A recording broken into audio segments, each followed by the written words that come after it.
All right, coming at you live. It says I'm streaming. We'll see if I'm streaming. Hey, Cosma, nice to see you in the chat. It's fun to be in the cheap seats this time instead of the hot seat. How are you doing? How you doing? Anybody else who's here? Howdy, welcome. Hope you have your drinks. I've got my my usual whiskey, and for a nice refreshing bit of truth, we've got Luna Stratton. Let me just swap us here. There we go. Hey, Luna, how are you? Hey, how you doing? Good, good. Coming in a little loud there. Oh, sorry. Oh, you're good. You're good. Microphone is not linear. That's all right. Okay, cool. So we're going to talk about a fun subject today. Everybody's, I believe the stupidity continues to swell. I think we've got a big cancerous tumor of stupid on the internet. And I feel like the internet's become that. The internet used to be a place where you can go and read smart things, right? Get all these interesting people's blogs. You'd be able to find interesting information on all kinds of subjects, scientific, mathematical. You could still find that, but you have to like swing past like with a like a safari with a machete. You got to swing past through just a jungle of stupid. Okay, and I want to just pave that jungle down. I wish I could, but you know what? You can't put the genie back in the bottle until we have. I know being smart is the worst thing ever. This is all right. This is my medicine. Okay, this is my correction for high IQ. Like. Once you have past I think that like 100 IQ is actually about optimal for getting by in life. It's like, yeah, I go to my job, come home from my job, eat me roast, on the weekends, ride the trains. Good as, you know, it's exactly. It's somebody. It's the person I wish I was. But I'm going to drink to catch up, okay? Okay. So. Howdy doodly dude, yeah. Okay, you know what? See, the thing is, it's like there's a big, all right, X, Zitter, Twitter, whatever you want to call it. I think Zitter's really funny. It sounds a little bit like some sort of racial slur, so I'm going to use it until it's banned. All right, so Zitter is a little bit like someone put a bouncy castle on your front lawn, and they're just doing it from like 6 a.m, and they're making tons of noise, and they're having tons of fun, and they're setting off fireworks as they're bouncing, and at some point, you have to just stop bemoaning the stupidity and just join in at some point. Maybe I should just have like a week inside of the trad Cath sphere. It's just like, that I am going to go in there and I'm going to get love bombed. I'm not even going to get into the woke right stuff. I think Cosma, I'm going to have to pay for StreamYard at some point so I got more than one guest, because I wouldn't mind having a panel of like, is the woke right real? What's about? What do we get wrong? What's the similarities? But one thing they definitely do, the left also does, is the love bomb thing. I think it's there's a lot of lonely people out there, and they want a social group, and there's nothing wrong with that. By the way, I don't dunk on lonely people. I used to be lonely, right? Now I want to be alone. It's the feast or famine of the social life. Yes. So we're gonna talk about tradcasts today, and. Okay. I am not going to start insulting tradcasts too much until towards the end of the stream, when I've had enough time to like soak in my brain juice. All right. But we have a very serious guest on, because you are a lifelong Catholic, are you not? Right. Yes, I am. Great Catholic right here. Absolutely. So she knows the stuff. In fact, you actually taught a little bit in the Catholic Church, right? Yeah, I used to be a teacher until I got canned. Funny story. Well, a lot of different story. It wasn't a bad canning. It was like a petty something or other, right?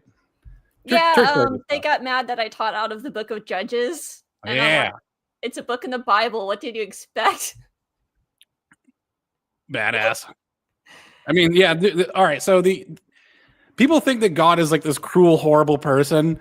If you hear about what he does, if you see what we did, you kind of realize that you need a bit of cruelty. I have a controversial opinion that I think civilizations all have to go through this cycle of culling and guilt until they become of the sort that's actually civilized, right? Well, if you actually read the scriptures, you kind of quickly find that the punishment God inflicts is giving people exactly what they want. They just don't realize that that's what they're getting. Right. Yeah, that's true. Our own desires can take over our spiritual life, our everything, right? We end up becoming slaves to our own desires, which is why the first thing I want to talk about is what is a trad Cath, right? We've heard that around on the internet quite a bit. What's your angle on that?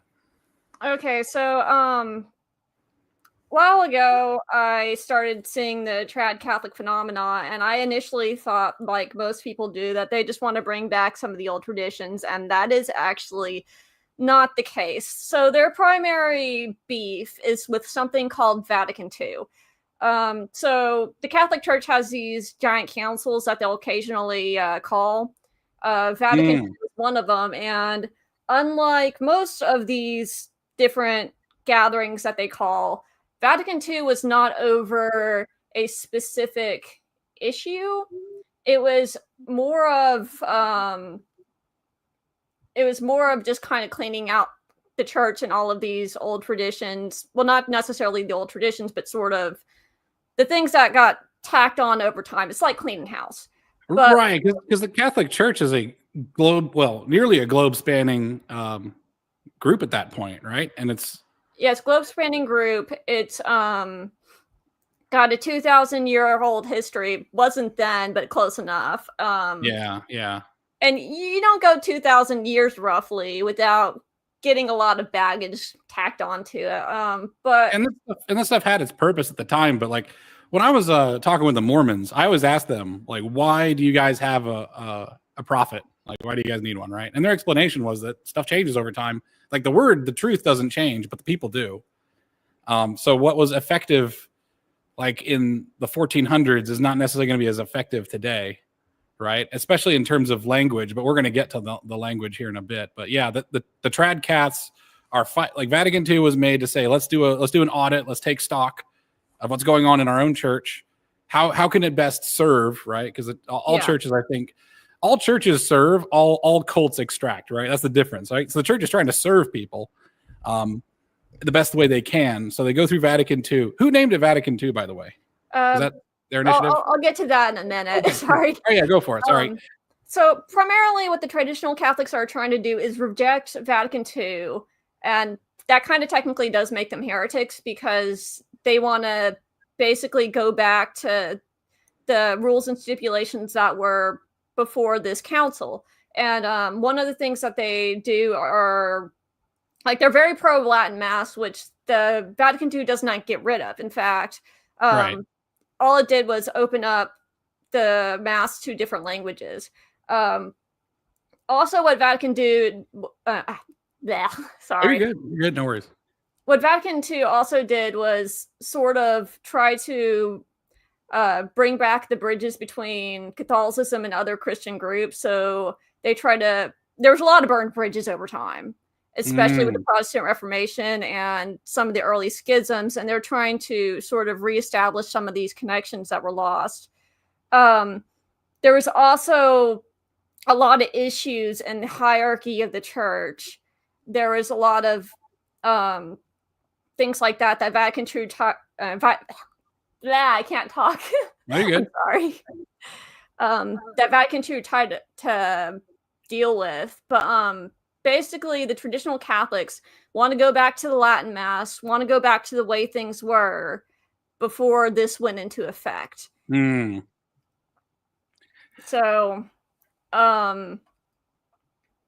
So Vatican II itself was the actual official name is the Second Ecumenical Council of the Vatican. So the reason it's called Vatican II is the second council held in the Vatican, and it was from 1962 to 1965, and kind of was called together because of the fallout of World War II. Oh, really? So, I didn't know that. Massive war. You have all these isms that are coming out. You have the fallout of Nazism. You have the communist wall. You have a bunch, like very, very, very, very difficult time. Let me put it that way.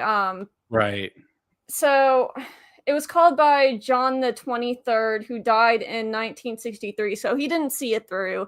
It was picked up by Pope Paul VI, who was the next guy after him. And basically, the premise of it was to deal with a lot of the secularism, a lot of the changes in the world that were going on, especially with these new isms. Right. And a lot of the going through the old Catholic teachings and sort of bringing it back to its roots. Oh, I see. So So it's almost like a return to why did we do all these things, right? Because the church being 2,000 years old, there's an original intent, right? There's an original intent with Christ and his followers, the first followers, right? And the return to the intent is like, okay, we have got 2,000 years of stuff that we've built up. Is it still serving the original purpose of the church, right? Is that a fair way of me trying to put it? yeah. Okay. So And how you do have they like fight? Oh, sorry. Go ahead. I just wanted uh, to ask because you mentioned like the 1960s, right? This is a advent, like the fall of Nazism and the ongoing threat of communism. So, what did Vatican II do to address those things? Did they address them not specifically, but did they address the overall issue and how they address it? I'm trying to think back. Oh, sure, sure. You can always circle back to the question later if you have to think through it. It's not a big deal.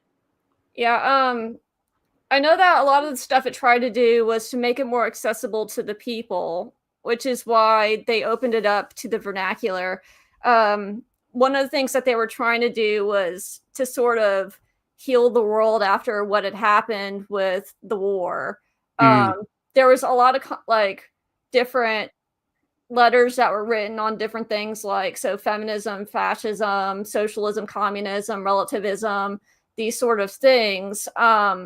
I think they weren't as well addressed as I would have liked, but it was very much a concern. And they were also trying to get the laity more involved. So one of the big problems of pre-Vatican II is mm, hierarchy had amassed way too much power, and there was a lot of issues going on in the background, a lot of scandals. So when they talk about the child sex scandal, that was going on in the 1950s. That is right. very old, and a lot of it got swept under the rug, and it was not like even today it's still not properly addressed, and a lot of people are rightfully angry about it. I'm angry about it. Right. Right. um, but and so basically it removed a lot of the power from the hierarchy and tried to give the power back to the laity, and said that the laity, you can't just be passive actors in faith. You actually have a duty and an obligation to be in Christ to the world. You have a duty and obligation to sort of also monitor the hierarchy, your priests, and make sure that they are behaving justly. Like you also have to serve God, and you can't just be a passive observer. And so Mm. a Yeah, lot that of was that was always one of my criticisms of Catholics. So for everybody who knows, I am what they'd call a Protestant. My religion was essentially cut off.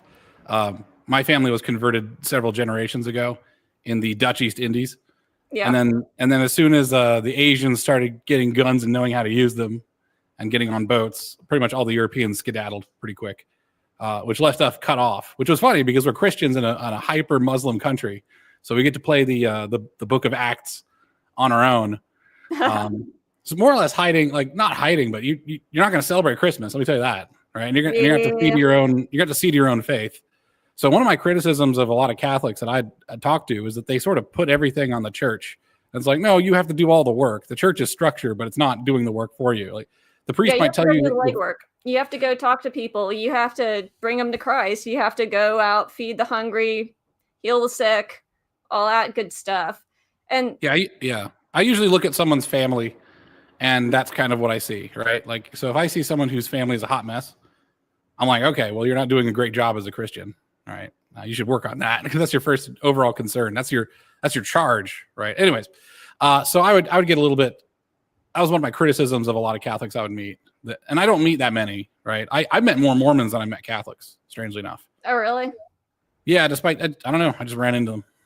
I think a lot Yeah, of Catholics keep it more quiet. Maybe that's might be their virtue is that they're less loud about it until recently. well, a lot of the Yeah. Catholics I know are pretty quiet about it. Like, well, granted, I live in the deep South, so I'm surrounded by Protestants. Right. I the thing I have with the so the subject right now is the trad cats, right? That there's this idea that if we reverse course and go back in time to some, I don't know what time they want to do. Like I've seen stuff for like Catholic land movement, frontiersman days stuff, to your usual crusader thing. And I'm thinking like, is that time lost, or like do they have a point? What are your thoughts on that? Can they go back on like the Crusades? Well, not the Crusades, but like going back to how the church used to be run, because no, because the whole concept is too much time has passed. Well, I don't want to say too much time has passed, but the concept of the church as a universal church has changed, especially with the new rites that have joined hands with the Catholic Church. And a lot of people don't understand that sort of fruit that came out of it. So a lot of good was done mending the bridges between a lot of the Christian groups. So there's been deals made between the Church of England before it went off the rails, and some of the Greek Orthodox and some of these smaller sects in the Mediterranean, some of these ancient churches that have sort of been lost. And there was a lot done to sort of bring that unity back. But and I don't think that going back is good. Going back and saying that you have to go to the Latin Mass and you can't have the Mass in your own language, I don't think that is helpful. Right. Here's someone a bit of a inflammatory here in the. By the way, I don't mind inflammatory commenters. By the way, it gets my noggin jogging. I will not necessarily respond to you all the time because I like to be respectful. But if you make a good point, I'll pop it up here. It's like, you can't You're change a dogma. I can't hear you. Oh, really? Oh, sorry. Can you hear me okay now? Yeah. All right. Sorry about that. Hopefully it wasn't cutting out for everybody. Yes. So, can dogma change, right? Because I thought the entire point of having a pope, having a leader of the church, is that they can change things. Like who runs who, I guess. Well, the dogma didn't necessarily change with Vatican II. What had changed was a lot of the it was kind of a restructuring in how things were done. So, for example, the Mass being in different languages, or to get into some of the particularities. Yeah, feel free to get when into it. doing the Eucharistic celebration, the priest previously had his back to the congregation. And when they changed it, they had the priest facing the congregation because it was supposed to be more of a gathering around the table. I see. There's stuff like the Eucharist was put on the tongue, but that wasn't how it was originally done. Like even in the Bible, Jesus, like the words are, Jesus broke the bread, gave it to his disciples, and said, "Take this, all of you, and eat it." So presumably he handed them the bread. They took the bread with their hands and then ate it. So you can still take the Eucharist on the tongue. That's not banned. But it also allowed for you to take it on the hands. And some people take great exception to this because they don't think it is right. They think it's disrespectful, but also biblical. Right. So we had a tradition that was pulled out of Scripture, and it was thought of as one way, right? And then that one way of looking at the Scripture became the only way for a while, like the putting on the tongue, which is to me like a pretty trivial thing. But if people are taking an offense to it, and there's not any scriptural backing to it, I mean, as someone who's not Catholic, right, that makes sense to me. That's starting to make sense. Like the Scripture is important. Tradition's important too, but just if the tradition is also that the Vatican is in charge. I mean, here's one thing I always get, right? This is the thing that I don't understand about some of the Catholics who are angry with the Catholic Church. Is like, you can just leave. Like you're trying to change. It's like they're joining an organization. They want to change it. It's like one of the comments I made in the comment section here is like, you're always welcome to just nail your complaints to the cathedral door, right? Like, I don't know how you can possibly, I don't know how you can consider yourself a Catholic, but also be in rebellion against the church. It's like a wife being in rebellion against her husband, right? Sorry, go ahead. Yeah, and a lot of what the traditional Catholics are doing is basically saying, no, you're the fake Catholics by making all these changes and removing all these traditions. Well, they were added at some point too, right? Like, yeah, like the Vatican has made and the Vatican will unmake, I suppose. I mean, I guess at this point, it's like, do you respect church authority? And I think the problem is with a lot of the young followers of the trad stuff is that they want to return, they want the tradition, but they don't have any sense of hierarchy or loyalty to the church, at which point they're just a rogue agent. They might as well just be a Protestant, in my mind. That's my opinion. I don't know. What are your thoughts on that? Well, I mean, like some of the stuff that they're really taking great exception to, like the fact that whether or not the Eucharist is taken on the tongue or not, or whether or not the Mass is held in Latin or the vernacular, like those are optional. Like you can still take the Eucharist on the tongue, but you can't say that those who take it in the hand are, being heretics, if that makes sense. It does. It does. Yeah, because it sounds like the Vatican II stuff adds options. It doesn't seem to be taking away too much. It's giving an avenue for more people to pop in. You know what I mean? Yeah. And And quite because, frankly, a lot of like when you think about Latin, it's a dead language. And though a lot of people spoke it in the 1960s, a lot of people don't speak it now. And so what do you do for all the people that don't understand Latin? And this was actually sort of an issue at the time, in which during the Mass, people were saying rosaries and people were, going to confession during Mass, and they weren't actually participating in the Mass, which is a huge issue. Right. Oh, I see. Well, so they observed a falling apart, like a downfall. Yes. A degradation, and then they addressed it, which makes sense to me, by the way. Like, if you want to go back to like the old tradition or something like that, you might as well have everybody learn Aramaic or something and learn to read Greek, which I do encourage people to learn to read Greek. But I have not yet seen one of these like trad casts who is like, yes, I've taught myself Latin, and I will, I understand all this stuff. It just seems like I mean, I'm being mean, but it seems like they're clinging to the aesthetics here, and they want a church that's like iron fist. This is what we want you to do. Whereas the church of old wasn't that way at all. I don't think. I mean, if you look at the books of like Thessalonians and Corinthians and stuff, the stuff that he's writing a letter about is pretty serious infractions, which tells me that he's not going after all the details, right? Like if he's going after like drunkenness or abuse of the blessing, abuse of the sacrament sort of stuff. So I didn't seem like people in the chat are saying that rosary during the Mass is okay. No, it's not. You're supposed to be participating in the Mass. You're supposed to be showing your love and loyalty to God and paying attention to Him. Yeah, chastise the audience. You can say the rosary at your own time. I will, if you want to. All right, you guys want to go back to trad? If you say stuff that is against the church, why don't we just whip you? Is that a thing? Did the church whip you, or did they just give you a whip to whip yourself? There's some whipping involved, isn't there? That's also a heresy, technically. That's Oh no! Oops. There should be a board game of like Catholic board game where it's like, oops, you just did a heresy. Back 5 spaces. Son of a gun. I'm trying not to like say I did it again. That's the problem. Is I'm trying not to be heretical, and I'm trying to defend the church's stance well. And it's sort of like, okay, what are all the heresies, and how do I not fall into a pitfall? And like any old good old boy in Tennessee here, I'm going to be pushing you and pushing you. Okay. I'm just messing with you. Yeah.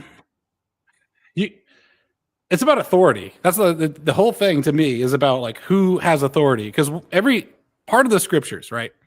If you're the kind of, and I use this on the sort of really trad right guys, because they will say like, oh, the wife's supposed to submit to the husband. I was like, read the next paragraph. What does it say the husband's supposed to do? He submits to the church. He is the wife. He is as a bride to the church. He is a bride. He's like preparing himself as a bride for God. You submit yourself to the church. So there's a certain amount of authority that you give over, whether you're a Protestant or not. And that's just pure scripture. So like when my pastor says, hey, Alex, you've been drinking way too much. I've been watching your streams. Hey, buddy. I have to stop drinking so much. And the procedure is he warns me once in private. He warns me again with a witness. And then he confronts me in front of the church. And then the fourth step is I'm gone. I'm banished. Is how that works. That's technically biblical. You're correct. Yeah, technically, yeah. That should be the name of the show if we ever have a recurring biblical show. It's technically biblical with Luna and Alex, and maybe other Alex. God. That'd be too funny. I don't know if I want to keep talking religion on a internet show. I'm already getting people I don't even know kind of slamming me in the comment section. Oh, I don't worry about those. It's just people. I talk this way to people in person. It's like you'd be offended if you want. I don't care. But yes. Anyways, right. Authority, tradition. Traditions are established by who in the Catholic Church? Well, sort of they're done by people over time. Like in some traditions are carries over from paganism, to be perfectly honest. Like kissing Oh, statues hot is button up. very Yeah. much not a Christian thing. Like What God is? I'm has sorry. very strong opinions about idols. Um, Tell me about that. okay. If So I go over and kiss the foot of a statue and leave $1 there, I don't know. Do people do that? That's the problem. Is like a lot of the stuff that you see that's like, oh yeah, I'm trad. I want the statue. I want this. Okay, C.S. Lewis wrote a lot about this. He wrote a lot about proper prayer. I really like C.S. Lewis, even though like he's Catholic and I'm not. Right? I think.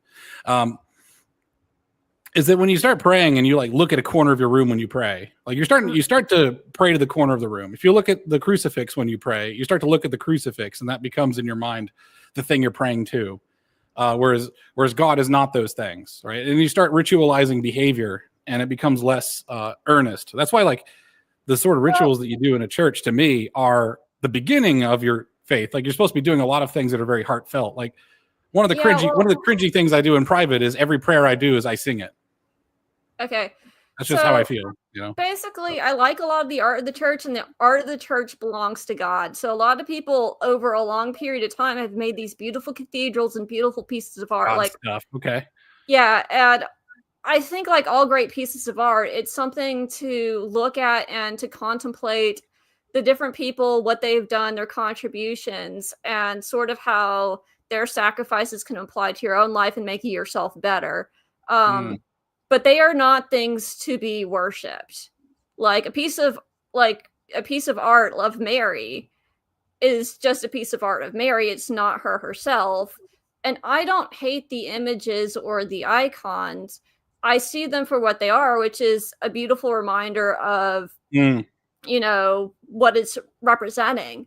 Right. You're contemplating the feelings that went into making that piece of art. Like when I'm listening to a piece of music, like I'm thinking of how it felt to, I sing along with it. That's one of the beautiful things about music, is that you're making it alongside of enjoying it. Right. So you get to join in the joy of singing. And that's actually one of the things in the Garden of Eden that God gave man 2 jobs, really, is care for the garden, right. And to worship and worship in the form of singing, which is why singing is such an important thing. People get lost in the art, right. I always ask, like, you know, when I was like more, by the way, Luna's responsible for making me a lot less. Actually, I'm no longer anti-Catholic in really any way, shape, or form. She totally de-radicalized me, which is why I'm having this conversation. About a week ago was when we talked about it, because all the stuff that I disliked about the church was actually stuff that people were doing wrong, it turns out. And the church was trying to fix. When people start looking at art and they start saying, well, this is the church, it's like, well, what happens if it gets leveled? Right? Like the church is always the people. That's always what it's been. That's right. And that's right. It's like the true church. Like if I was like some crazy warlord and I just leveled a cathedral, I would expect to find the Christians praying and singing in the ashes and ruins of it. Yes. The next day, if not that night. It's called a church and not a temple. Oh yes, that's a good point. That's a good point. The attachments, right? The worldly attachments. Because if you ever actually experience divinity, I think it's going to make everything you saw on this earth and every piece of art look like nothing in comparison, right? Like we're trying it's about our folly. It's almost like everything does actually fall short, right? Every creation of man falls short of the glory of God. Even so much so that our only Savior had to be the Son of God, a sinless, immaculately conceived divinity in the form of a man who saved us. That was, and when we start worshiping art, when the art becomes absolutely integral to our worship, that's when we have an idol, in my opinion. So that's my opinion on that. What do you think? I was told, by the way, that I don't have a real church because we didn't have a pipe organ by a Catholic dude. I was like, okay. Wait, what? I know. I was like, well, do you know the fun thing? Before pipe organs became popular, this is what I've heard, right? The image of the instrument of choice was a hurdy-gurdy. It's like the pirate instrument. Yeah. I'll look that up. I'll look it up right now. I'll fact check myself. I thought you were going to say that before pipe organs became a common thing in churches, they were called like devil's instrument, which I've been told once. I don't know if that's actually true or not. I mean, it is pretty wicked. I mean, it's pretty awesome. Like you get a good organ going, and yeah, It was well, the rock music of the day. I mean, it kind of is. It still holds up. I mean, you put a pipe organ in the song, and it's awesome. Like you ever watch like or listen to the Mechanica soundtrack, or any of the work by Guillaume David? It's great stuff. I'll send you a link after the show, or I'll put it in the comments later. Church instrument. Anyways, yes. So if those things become integral to your worship, like is that part of the idolatry? Can you repeat that? Sorry. Sorry, if some aspect, some worldly aspect becomes integral to your worship, right? Does that not start to fall into idolatry? What do you think about that? Does a church have a position on that? Like, I need my pipe organ. The pipe organ is not as important as Jesus, and that's why Jesus is the central. It's the central thing of the Mass, like the Eucharistic ceremony. This you start. I can't talk today. I'm sorry. The Eucharistic ceremony is the central thing of the Mass. Like that is the central gathering. Right. And so. Okay. Yeah. The art matters. Like I like Gregorian chant as well as the next Catholic. Like I love the art in the cathedrals. They're all very beautiful, but the central thing should always be God. And whether or not you're chasing the heart of God and doing what he wants you to do with your life. It's overwhelming to throw someone into a beautiful cathedral with all that. Imagine if you've never been in the faith, right? And you got plunged right into there. It's kind of like you're eating the food that you can digest the best first without learning how to get through the art. Is the love people had for God. And if you look at it that way, you can look at the beautiful cathedrals as something someone had made out of love for their creator.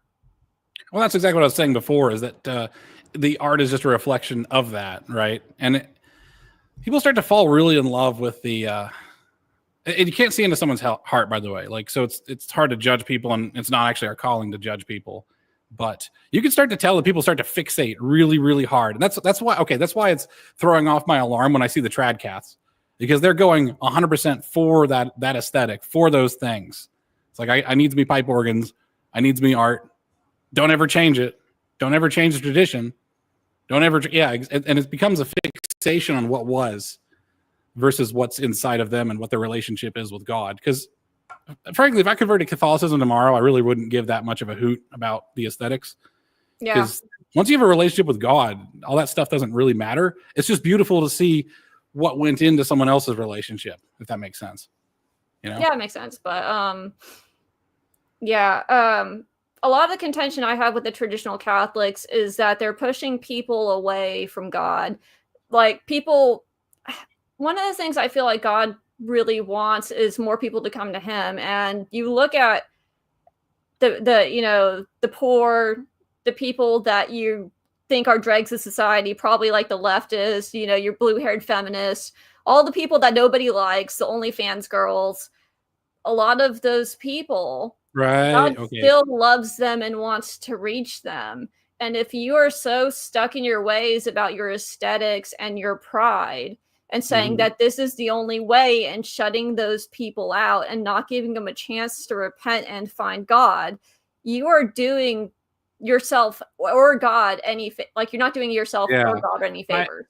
That's why I'm thinking comments. By the way, there's a reason why I don't put a temporary ban on you, Derek S., because you're only really degenerating yourself. I would love to see what your priest's reaction to your comments are. That'd be very interesting to me. Feel free to post that on X at some point, because right now I've never talked to a priest who was like raging at all. Like they want people to come in, and when I've converted people, when I brought people to Christ, you have to see it from their point of view, and you also have to not pound them with a maul. You know what I mean? Pound them into shape. Like people are not made of iron, right? They have to soften their heart, and those who are receptive to the word can take the word, but those who are presume some level of dominance or authority. I guess that's what bothers me a lot about the Cath trads, is that this presumption of authority that they have, which I don't know where they get it from. Like, do they have in the Catholic Church? Do members actually have the authority to say things of this nature? I mean, especially the people who aren't in the church. If they're not actually in the church, no, why are you speaking on behalf of the Catholic Church if you're not part of the Catholic Church? That's just weird. Like if you are not in union with Rome, like if you're Greek Orthodox calling yourself a Roman Catholic, what are you even doing? And probably the answer is trying to convert them to Greek Orthodox. But right, you get a lot of people that are pretending to be Catholic these days. Actually, that's an interesting topic that we popped on. By the way, this conversation is going the way it's going to go. We do have bullet points, but we just sort of deviate because right now we just got past Vatican II. Do you want to talk more about rights at all before we go on to? Yeah, it's probably a good idea. All right, you want to talk more about rights? Yeah, absolutely. Because one of the So criticisms I always had was the Latin Mass and everything. It's like I don't know a lot of people that speak Latin, so to me, I felt like that's why I say it's aesthetic, is that you're hearing words and you're not understanding words that you don't actually understand and that you need a book of translations for. Like, why did they go to Latin in the first place? Like, lay it out from us from the beginning. Okay.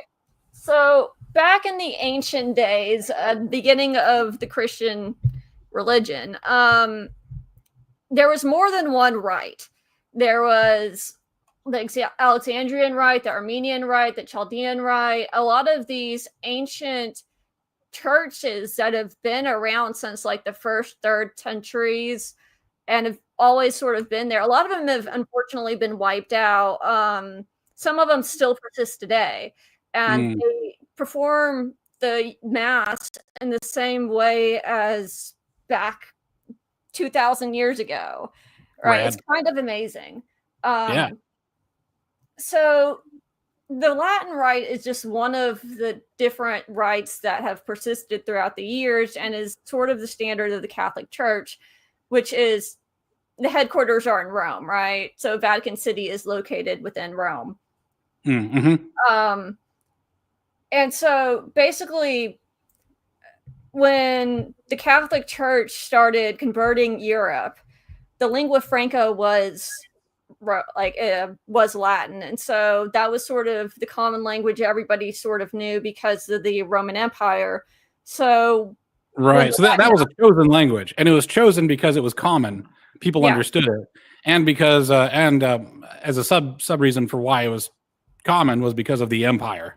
And that's why I actually draw a lot of parallels to the English Empire that spread English all around the place. There's a reason why every member of my foreign family speaks English. We don't speak Latin. And so it wasn't really translated into any other languages in the European sphere because they didn't want heresies to break out because of mistranslations. And you find that a lot in church history. They decided it's probably easier just to keep it in Latin because everyone knows Latin. Well, it's easier to govern, right? It's like having multiple, to use a nerd analogy, it's like having a software that's written in multiple languages. And now you have to like quality control you have to quality control Rust, C++, Lua, all the other ones, right? Whichever ones are hot. So the Latin rite isn't the only one. There's a bunch of these different churches with these different languages, and they've persisted for long time. And one of them is the Syro-Malabar Church, which actually got lost for a while, which is in India. They were converted by Thomas the Apostle.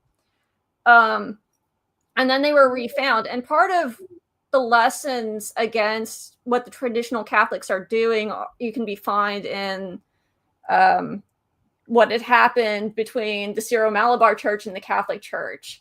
So the Catholic Church kind of saw itself as everybody needs to do the Latin rite. You can't do any of the other rites unless you're like some of these, churches that they had sort of forgotten about that still spoke the original, like Armenian. That's crazy. And so that's insane. But when did they find that church in India, by the way? Because that's insane. That's like finding I'm going to use a 40K reference because we're talking about Catholicism, right? And 40K is just it's like finding a distant planet that still has. Oh, sorry, go ahead. I think it was like the mid 1500s is when they refound it. Oh, really? Wow, that's okay. So it's been lost for like I want to say over 1,000 years, and then the Portuguese found it. What a surprise that would be.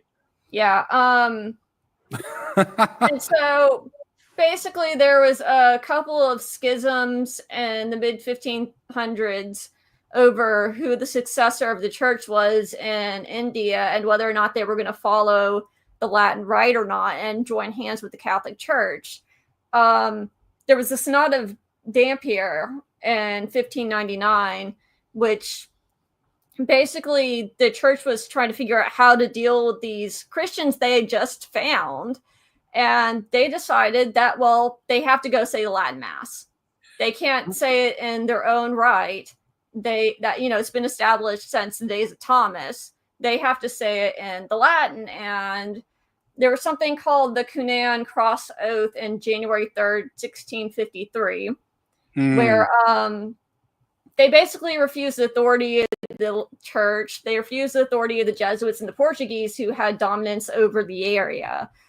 Well, from what I can tell of, from what I can tell a little bit of Catholics today, they also reject the authority of the Jesuits a lot of the times.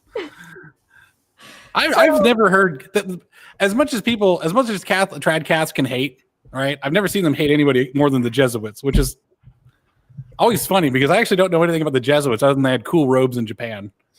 That's it. Kind of dig the robes, but other than that, they would travel over the world, right? So they were very global. Yeah, so they're very global. They would pop up in the craziest places. The Jesuits keep getting themselves into trouble. I don't know why. I mean, they do it for Christ. They're doing it for God. It's like, chill out, guys. Maybe Thomas was like the original Jesuit. He just went the farthest. He went right into the jungle. And I don't know about that. That church never, I don't know. Yeah. Anyways, I was looking for a good map because there's actually a really good map that I saw on X a little while ago, all the different travels of the apostles, and I'm just not finding it. So, because X's search is really bad. Yeah. So go ahead. Yeah. So basically, there was a whole fight between the Syro-Malabar and the Catholic Church over this, and whether or not they were going to submit and do the Latin Mass or, go to their old ways. And a lot of them wanted their old ways. Eventually, and this caused division after division after division, and a lot of infighting, which I'm sure the Catholic Church didn't really look at that much, from all the way in Rome. Right. Anyway, right. Pope Leo XIII fully emancipated them in 1887 and allowed them to carry out their old rite. They ended up reorganizing, reunifying, and then rejoining the church in the 1930s. So, well, it also makes a lot of sense, by the way, going back to Vatican II, that after the World Wars, like the World War II made the world more global, whether people want to realize it or not, is that because it required such, it's kind of weird. There's a weird, almost organism-like way that humans tend to spread, is that war goes first and then trade and then culture and religion, competed culture and religion goes well. Is that I wonder if the church became so much more global and connected with that connective tissue, because the Jesuits go way beyond the scope of what the church can really control in terms of geography in the past, as from what I was gathered, right? Like, I doubt that the Vatican was in touch with like the Japanese or something like that. The Japanese that converted in, was it the 1400s or something like that, and then got wiped out. No, but there's missionaries that get sent out and they just kind of go and meander and find out where they are wherever, They're not like sending telegrams back, right? Like, but at World War II was like an opportunity to maybe reconsolidate and make the church a little bit more regimented. One of the things I've heard from people, including yourself, as to why it's lovely having a church that way is that your mass is always the same, whether you go to whatever church you go to, right? And that's actually a pretty impressive feat. Yeah. So if I was like, one of the things you had told me previously is, who's your priest? And when you're Catholic, that's a very different question, because I can go to Florida and it's the same mass. Oh, I see. Right. So you have the option of mobility. Yeah, we have the option of mobility. Yes, the priest is different. The homily will be different, but the mass is the same. And the mass is the same even when you change the languages for the most part. Like, there are different rites, and that's, one thing. But so when I went to Italy for 6 months, all of the masses were in Italian or Latin, and I didn't understand the language. Even though I took like a couple semesters of Italian, I just could not understand what was going on, but I could still follow the mass because of how the format is still the same. Oh, good. That's lovely. That's lovely. So, Do we want to talk more about rights? Because that's a big. That's I mean, we talked about the sort of lost church, 1,500 years out in the wilderness, all by itself. There was a bit of conflict there about what kind of mass they should have, the language they should have, and the Latin vernacular was chosen originally because it was fairly universal, right? It was the best compromise. No language is ever going to satisfy everybody. Okay, we're not going to ever have Esperanto, right? So, but churches, I mean the Catholic Church still has Latin Mass for everybody, though, right? So if I wanted to go to my local Catholic church and sometime this week there's a Latin Mass, would that probably be able to happen? Definitely be able to happen? It depends on the church. Most of them do them in English because English is so widespread. I can talk about that a little bit too. But yes, there are churches, like even where I live, where you can find the Latin Mass. Now, if you're living out in the middle of the woods and your nearest Catholic church is 50 miles away, you're getting stuck with whatever masses they have. Correct. Yeah, I'm feeling a certain pickiness with the trads, which is fine. You should be actually celebrate it. Okay, like you should be picky with your faith and your religion, like the way you do it. It's good to join other people, and a little bit of universality is there. But if you start to feel like you're lost in the universality, then that's not necessarily good either. But like, there's a little bit of democracy here in that, like, unless, I mean, imagine if someone was so picky and staunch, you're like, I want Latin Mass, and the priest is like, all right, okay. So it's just like just one guy sitting in the pews getting a Latin Mass just for him. I suppose it could happen, but I would feel like I'm being quite the imposition. I might just drive a little farther or something. Because one of the things I've also heard from the Catholics is that whenever I was being a jerk, right, and I'll admit I was a bit of a jerk to Catholics before, is I would ask them, like, well, listen, look at this stuff your global church is doing. Doesn't that suck? And their response to me would always be, well, my local church is really wonderful and I love it. And I was like, well, fair enough, right? Yeah. Get everything of that. Well, like your local church is your local church. If you want stuff done at your local level, that's where you go to, right? Like no one's stopping them, I guess, is what I'm trying to ask. Yeah, nobody's stopping them from having Latin Masses if they want to have Latin Masses. Or Spanish masses or Vietnamese. We actually have one mass that's a Vietnamese mass. I'm going to grab this map variant. Cosmo's helping me out. Oh, okay. All right. Check my DMs. Same thing with the sacrament on the tongue. Mm-hmm. It's exactly, yeah. All right. That's exactly the one. It's optional. Like, you can if you want to, and if you feel like God's telling you to do that, you can 100% do that. No one's saying no, but what they're saying is you could also, receive it on the hand. That'd be so funny if like some tradcast just like went out of control. Or just like grabbing the bread and just shoving it on someone's tongue. Forcing one of the, it's like, yeah, it's kind of becomes the tradition police. And that's what I'm saying is like, what's the point of being a Catholic if you're not going to pay attention to your church? Yeah. By the way, here's the map. Yeah. So yeah, Thomas went to India. Which is a pretty damned impressive. I love this map, by the way. It also says how they died, which is really important for the early church, especially. I think all the apostles died in really terrible ways, except for the one that got marooned on an island. Oh, this would be so much more fun for that like Catholic board game I was talking about. Like, y'all, you've done a heresy back 5 spaces. Like, you got to answer questions. Friggin' John's old. He died in 100 AD. Boiled alive. Man. I wonder how that smelled. I once burned myself with a soldering iron really bad, and it smelled exactly like sausages. Oh God. It was really bad. I dropped the soldering iron. Don't be a Butterfingers with a soldering iron, by the way. All right, so we got crucified. Peter was crucified upside down, if I remember correctly. Yes, he got crucified upside down. They usually refer to the upside down cross as the Peter's cross. Yeah, I wonder if he was like rethinking that for a second, like while he was hanging up there, like, this is way worse than I thought. He didn't want to be crucified the same way as Jesus, so crucify me upside down. It's like maybe I could have done an angle, maybe sideways. Upside down sounds rough. Yeah. Oh my gosh. All right. Matthew was stabbed, which is like tax collector. Makes sense. It's awful. Axter. These guys all, Jude, Axter clubbed. He was in Lebanon. Right. By the way, people keep forgetting that there's Christians still in these areas. Yep. Prayers go out to them. How strong do you have to be to still be in these areas? and not Yeah. leave. God bless those people. Although I strongly urge you guys to leave.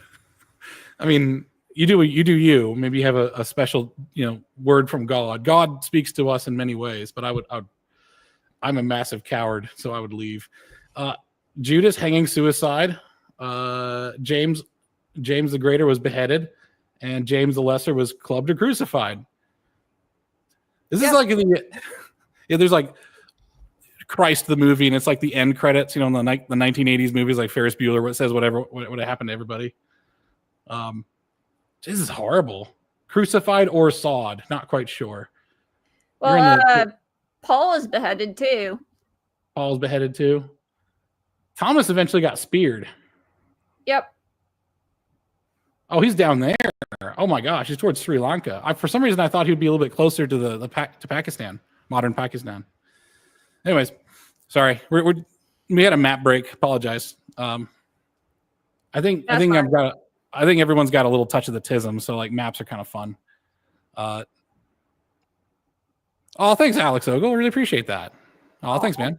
Yeah, that's really nice. I'm sorry about the contention. I wish everyone could get along, but that's just not the will of the world, the fallen world. We're all just going to fight all the time. That's okay. Well, I mean, maybe we'll have a beer someday. The devil is very divisive. That's why it's called Diablo. Well, and I would say like Christ is also a great divider, but is a divider because of what's in your own heart. Mm-hmm. Right? He's the great sorter, I guess. Actually, he's not doing the division, is he? He's actually just sorting you out. Anyways, yes, trad Catholics. I think we've tread on that ground for pretty good, pretty long. Schisms. Yeah, I could feel schisms. Do you want to talk about schisms now? Oh God. So, there's been a lot over the years. Good Lord. Where to even start with that? So, a lot of the schism with the trad Catholics is Vatican II, as I said, and Vatican II is trying to really reach a lot of these different groups and bring, sort of fellowship back together. Right. And a lot of the contention with the Roman Catholics and a lot of the Orthodox is over the filioque. I don't know if you're familiar with that. I don't know by the way, you guys have so much vocabulary. I knew about Trinity. I didn't know about Eucharist and all this other stuff. I just sort of read the words because if it's not in the Bible specifically, I don't know what it is, unless I just read it and glazed over because I'm a bad reader. Yeah, I'm sorry. Yeah, I do forget a lot of the words too. Unfortunately, I'm like, oh, that thing that means this. We are imperfect creatures. I just do what I'm told. Yeah, that's my thing about Christianity is just pure obedience. Because apparently I'm saying idiot. It wrong. It's filioque. Filioque? Really? Okay. Let's do it. I'm going to go with it, man. If you took the time to put that in there, filioque. Filioque. Filioque. It almost sounds Native American a little bit. Anyways, go on. What is this? Filioque. So basically, it's something that was added to the Nicene Creed, and basically says that the Holy Spirit proceeds from the Father and the Son. Oh, okay. Rather than just the Father. We got 2 agreements on filioque, by the way. So I'm going to take that. Yeah, like a NASA computer on the moon landing. Like if you get 2 computers agreeing, that's the correct answer. Okay. No need to consult the 3rd computer. Anyways, all right. So expansion of the Nicene Creed. Saying it wrong. Dude, I used to say. I grew up reading Dilbert comics when I was in 5th grade. Don't ask. It's just all I had. Being a poor kid means I just get whatever is at the Goodwill bin. So I just had a ton of Dilbert because I was like, Mom, I love comics. So she bought me a stack of Dilberts. I was like, okay. So I kept calling it Paradigm. Paradigm. It was Paradigm for the longest time until I was in college. I do that all the time in my head. It's like some of these words, it's like, oh, it's this. This is how you say it, right? This is the phonics. Nope. And it's terrible phonics. Yep. I pretty much learned all. Thanks you. I appreciate it, chat. I appreciate it, man. Yes, the filioque is an expansion of the Nicene Creed, right? So originally it was the Apostles' Creed. Later, they came up with the Nicene Creed. And the filioque is basically Holy Spirit proceeds from the Father and the Son rather than Holy Spirit proceeds from the Father. And Catholic Church went with Father and the Son. A lot of the Orthodox were really upset by this and were like, no, it's Father only. It's kind of, What change what effect does that actually have on your worship and your daily life? Or is this a what I'd call This an is a academic? contention of dogma. Right. Okay. But does it affect you on a daily basis, like a way I pray or the way I feel or anything like that? Or, I mean, I guess what I'm saying is, as a guy who's not Catholic, right? Total foreigner, right? Trying to learn your ways. Does it? I guess what I'm trying to say is, did the normal person, the normal Catholic, even notice? Because this is a hell of a thing to have a schism over. I mean, I can understand it being like a long-standing debate, and maybe the church taking a side, but that's what I've kind of felt about a lot. Well, the same thing about all the different Protestant. By the way, when my family first came here, we just thought Christians were Christians. We didn't know what Jews were. We certainly didn't know what a Catholic was. So we get to this country and we see there's like a million denominations, and we're like, "Holy crap! What the hell's going on?" Mm-hmm. So we just picked whichever one was nearest to the house. Is what we did. I am now a Baptist for that reason. Oh boy, yeah. You live in Tennessee. That makes sense. Yeah, I was like, what are you gonna do? A lot of times I read through the scripture with my wife, right? Or at least I used to. I need to get back into it. But anyways, yes. So there's a schism over this. Yes, Spirit they have a comes from schism over this. And I want to say, yes, this is a big argument. And yeah. Well, obviously it mattered the most. The nature of God and the Trinity, which is not something that is easily understood. A lot of it's considered a mystery. Right. I feel like I'm dancing on glass right now. That's all right. I mean, I like to roll it. I almost said roller skate. Roller skating on glass would be better. Yeah, like this is an interesting point, right? The inner life of God isn't something which error can be neglected lightly. Absolutely not. Yeah. Absolutely not. However, I also would say it's not lightly to tear the church into two over something that we may not know for sure, right? Like there's so many mysteries of the nature of God. This is true. The Philocene wasn't the only cause of the Great Schism. Yeah. Oh, I thought you were saying that. You were reading that. Yes. So it just became too many things. And you know what? All right. So here's me reading between the lines. By the way, also distance. But anyway, continue. Oh, sure, absolutely. Well, I mean that plays a big part too. Alex Cobb was saying the reader's curse. Here's another thing. When you're a reader, when you're like trying to understand something, especially history, you have to breathe life into it. It's like the scripture, okay? You have to breathe life into it. And the way you breathe life into something is by reading a little bit between the lines as to what was happening. I bet you these little things started not only to add up, but to create a schism between those who ran the church. Because that's what matters most, right? Like when the church first formed and Peter was given a bit of a dilemma, right? Mm-hmm. A lot of, by the way, the first dilemma I think of the early church was very hungry Greek women, which is hilarious to me because that's super on brand. They didn't feel like they were getting a fair share of food. And for that reason, the apostles rose up sort of, I wouldn't say deputies, but people who were there to represent these different groups of people that are in the church so that their pleas may be heard and satisfied, right? So what you end up getting is that you end up getting people who are in the church disagreeing on things. And it's not just about, anybody who's been in an argument knows that it's not about what you're disagreeing on, it's how you disagreed upon it. So this is me breathing life into the schism, is that I bet the things that were said and take a look at Elon Musk versus Trump, right? Not to bring in modern day politics, but their disagreement is fairly minor. It's fairly minor, but it's the way that they went about it is completely destructive towards that relationship. So me breathing life into the word, into the history, into the scripture, I am wondering if it was the manner in which things went. I mean, there might be some of that. I mean, what is the old story about Arius that got punched by St. Nicholas? I don't know that one. That sounds awesome. What happened? This is just biblical gossip now. Oh, God. You said it was Saint Arius? Is two saints going at it? No, it wasn't Saint Arius. Arius is the name of a heresy that was named after. Arianism is the heresy. The guy's name was Arius. And Saint Nicholas punched him in the face. Oh. Sometimes you gotta.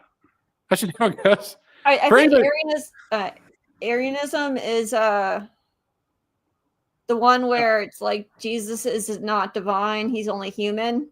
Oh yeah, punch you in the face with that too. Oh hell yeah! I'm sorry, I'm thinking St. probably Nicholas been is. corrected in the comments section for getting this all spoken completely I know. wrong. By the way, using the wrong words. There's 2,000 years of history, and Americans, I would love it if you guys knew. I'm an American too, by the way. If we knew all the different disagreements between the founding fathers, we've only had like 250 years of history. Okay, so apparently it's just a myth. All right, well, it's kind of a fun myth, though. Anyways, but you're contending with like 2,000 years of history and lots of friction. Like creating a church is horrendously difficult. Like you see people having trouble making third places today. Like, oh, third place, someplace to go when you're not working and you're not at home.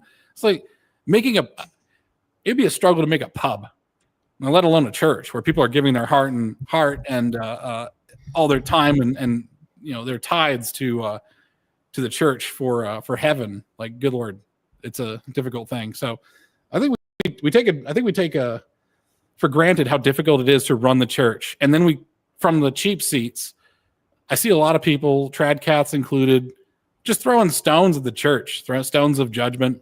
Yeah. People being angry, people casting aspersions. People make mistakes. Like, I've made a ton this entire stream. Don't get me wrong.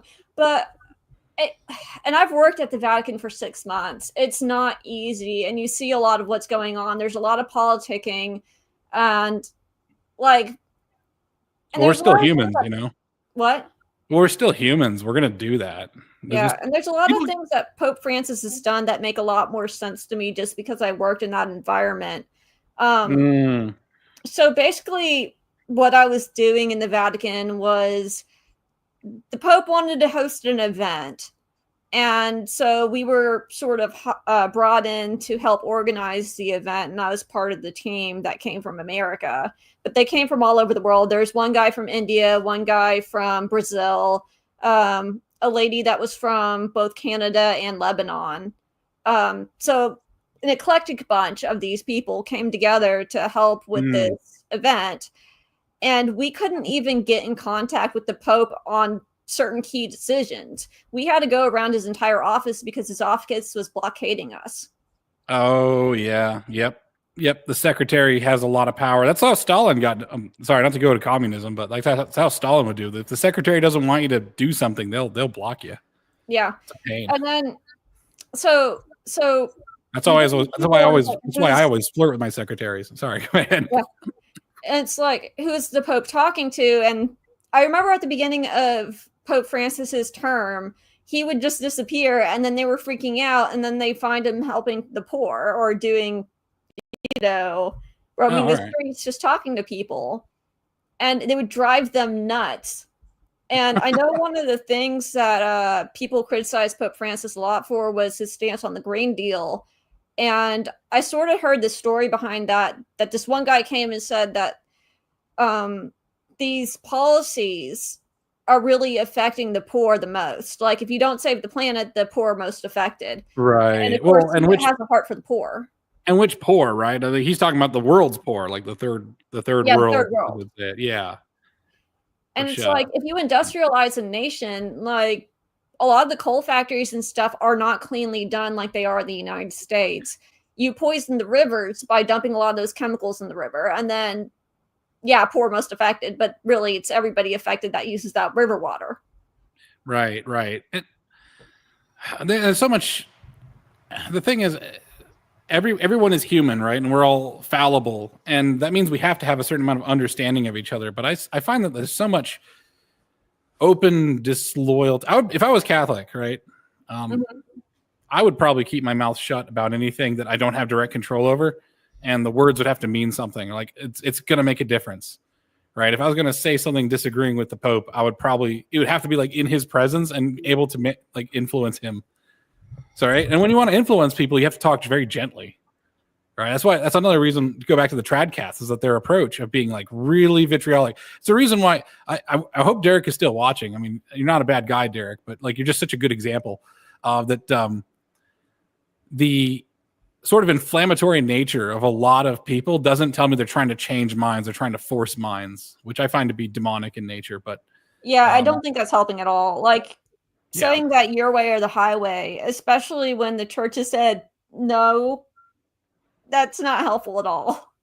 Yeah, like write a letter or something, or do something, or a lot of times it doesn't affect you personally enough to like change your life, and you just sort of like, well, I'll pray for understanding for him, and I'll go about my day. Right? It's the same thing that happened with the Trump, like with was it the 5 last crises that Trump faced, like World War III and amnesty rumors and all this other nonsense. Like everyone is flipping out. I think that was caused. There's been so much stuff that I'm like, okay, which 5 things was it like? Yeah, exactly. It's been too much. I didn't make a list. I should make a list, but it's like, but the guy. Like I'm thinking about the crisis over in the Middle East with Israel and Gaza, or is it the crisis with Iran? Right, and it'd be like Wall Street Journal or Axios. I think Jack Posobiec was like retweeting Axios. It's like, what the hell are you doing?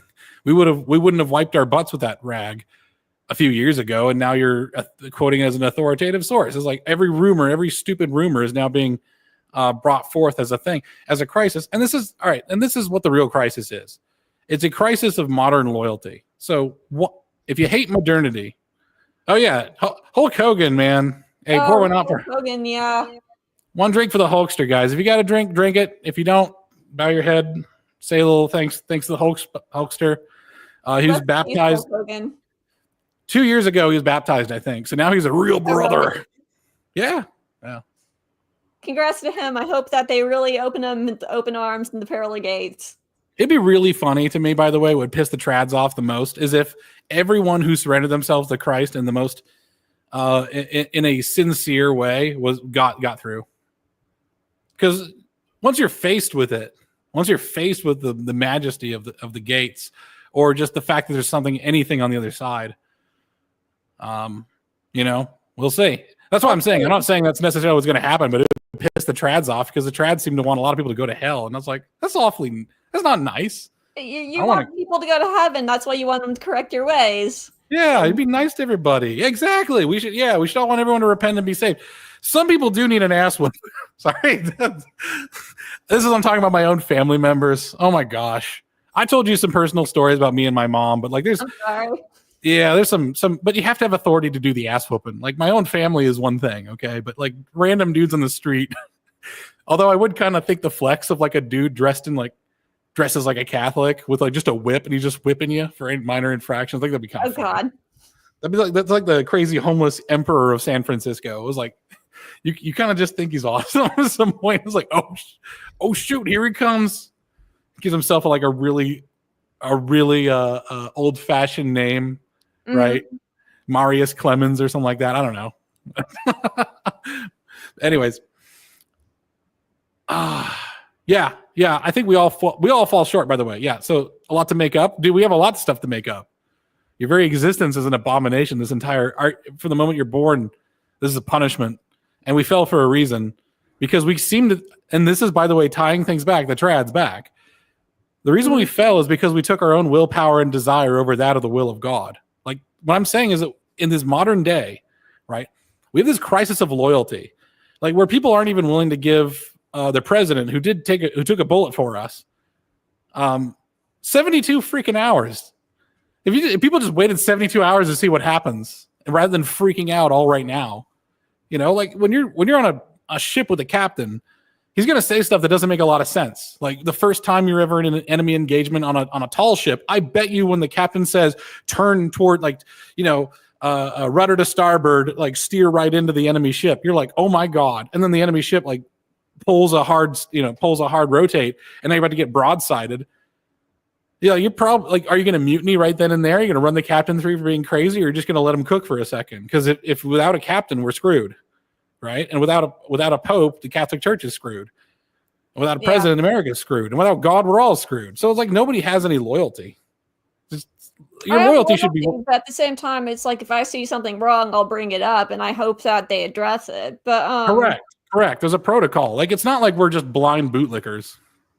Yeah, but there's a process. Like, and to usurp authority is pretty bad. Like I would put that on like towards Cain and Abel sort of stuff, where it's like you're taking now things into your own hands when it should be left to God. But people need to read the Old Testament more because how awful we can be is all laid pretty bare in there. We might have to have you give you should give the band lesson on judges down here. Oh God. That'd be awesome. Oh God, Judges. That book. I was really hoping to dodge that book. I was told. Well, you got a pond on you. You got a pond on you. You're telling me the story. Yeah. So what had happened is I went out of town the previous week, and so the people I was teaching with said, "Oh yeah, we'll cover Judges. Don't worry." And they probably read Judges and were thinking, "Oh God, what have we gotten ourselves into?"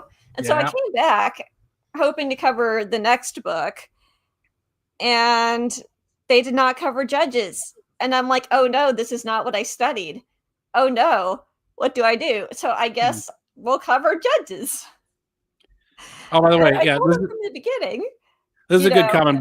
It was a good comment. I'm sorry to break in, but when a good comment comes in, yeah, absolutely. I actually agree with this 100%. Internally, I'm like screaming about the Epstein stuff of like, "What are you doing?" But I didn't post any of it because I'm not a panicking. And people who are threatening, like, "Oh, we're going to lose the midterms. You lost my vote," and I'm like, "You got to go. I don't care." Right? But yeah, he could do better. My interpretation of what happened is that Pam Bondi screwed up. And Trump, like a good boss, by the way. If you have a good boss, they will absolutely cover for when you screw up. Because it's not about you can't just throw people out, right? Even if they make a mistake. And the size of the mistake is kind of aside from the point, unless it's a deliberate thing, right? If it's not deliberate, people make this. Yeah, I think go ahead. It's Sorry. So strange what's going on though, because at first she said it was on her desk, and she said she said list, and she shouldn't have said list. It was her it was the files. Yeah.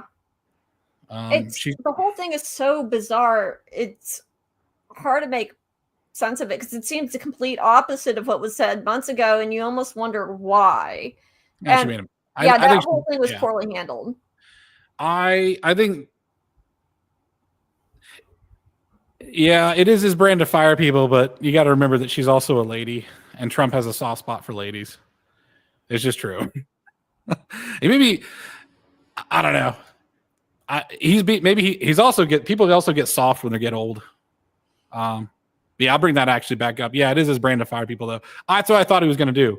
I made a post that I ended up eating crow because I thought he was going to just dump her and make her a scapegoat because that's what I would do because I'm an evil person. Yeah, absolutely. Yeah, I know. Yeah, this whole thing is jest away, but the thing is, there's truth in jest, and you weren't wrong.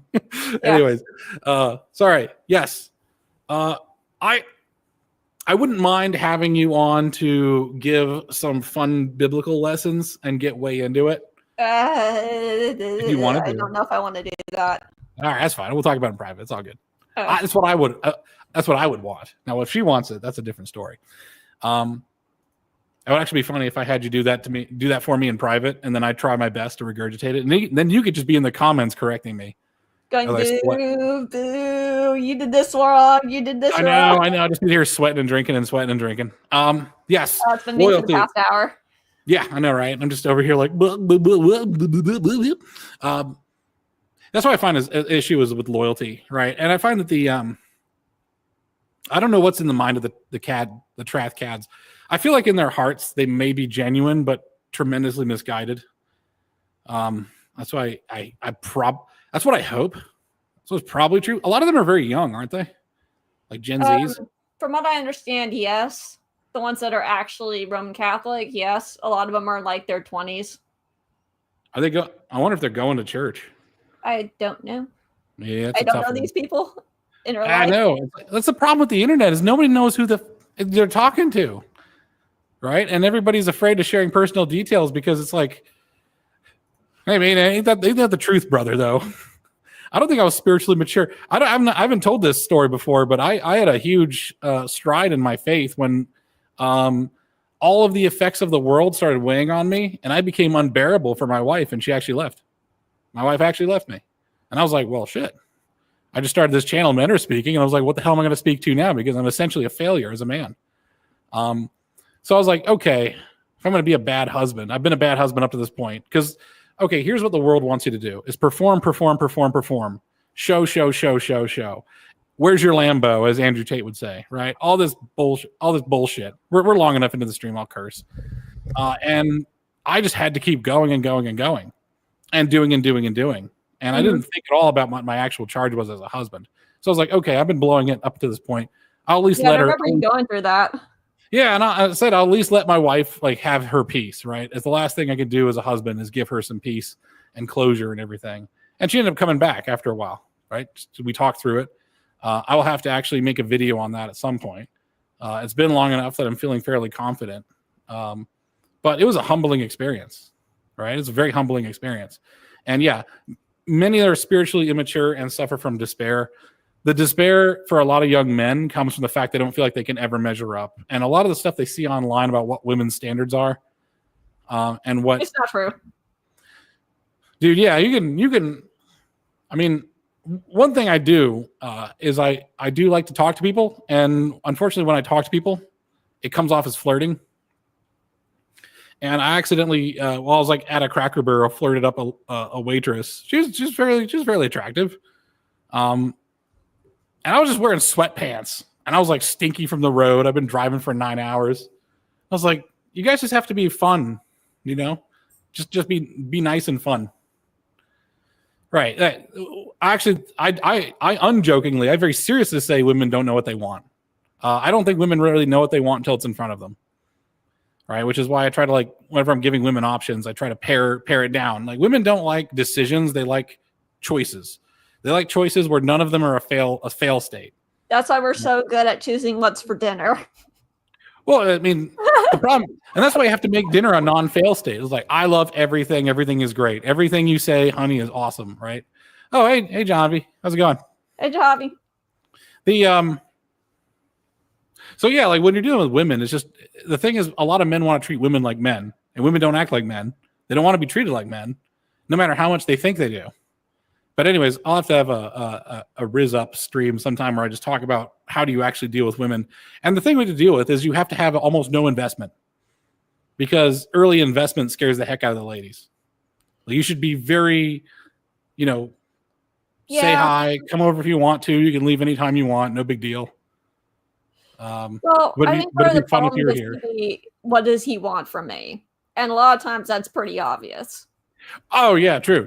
Another thing, actually, is what's funny. It's like you see these Christian dudes who have absolutely super hot wives, like the Maud Flanders effect is true, is because these Christian dudes have subdued their passions. So whenever they're dealing with women, they're not like, I don't know, porn-brained is a way of me putting it. Like, they're not thinking in that level of sexuality, right?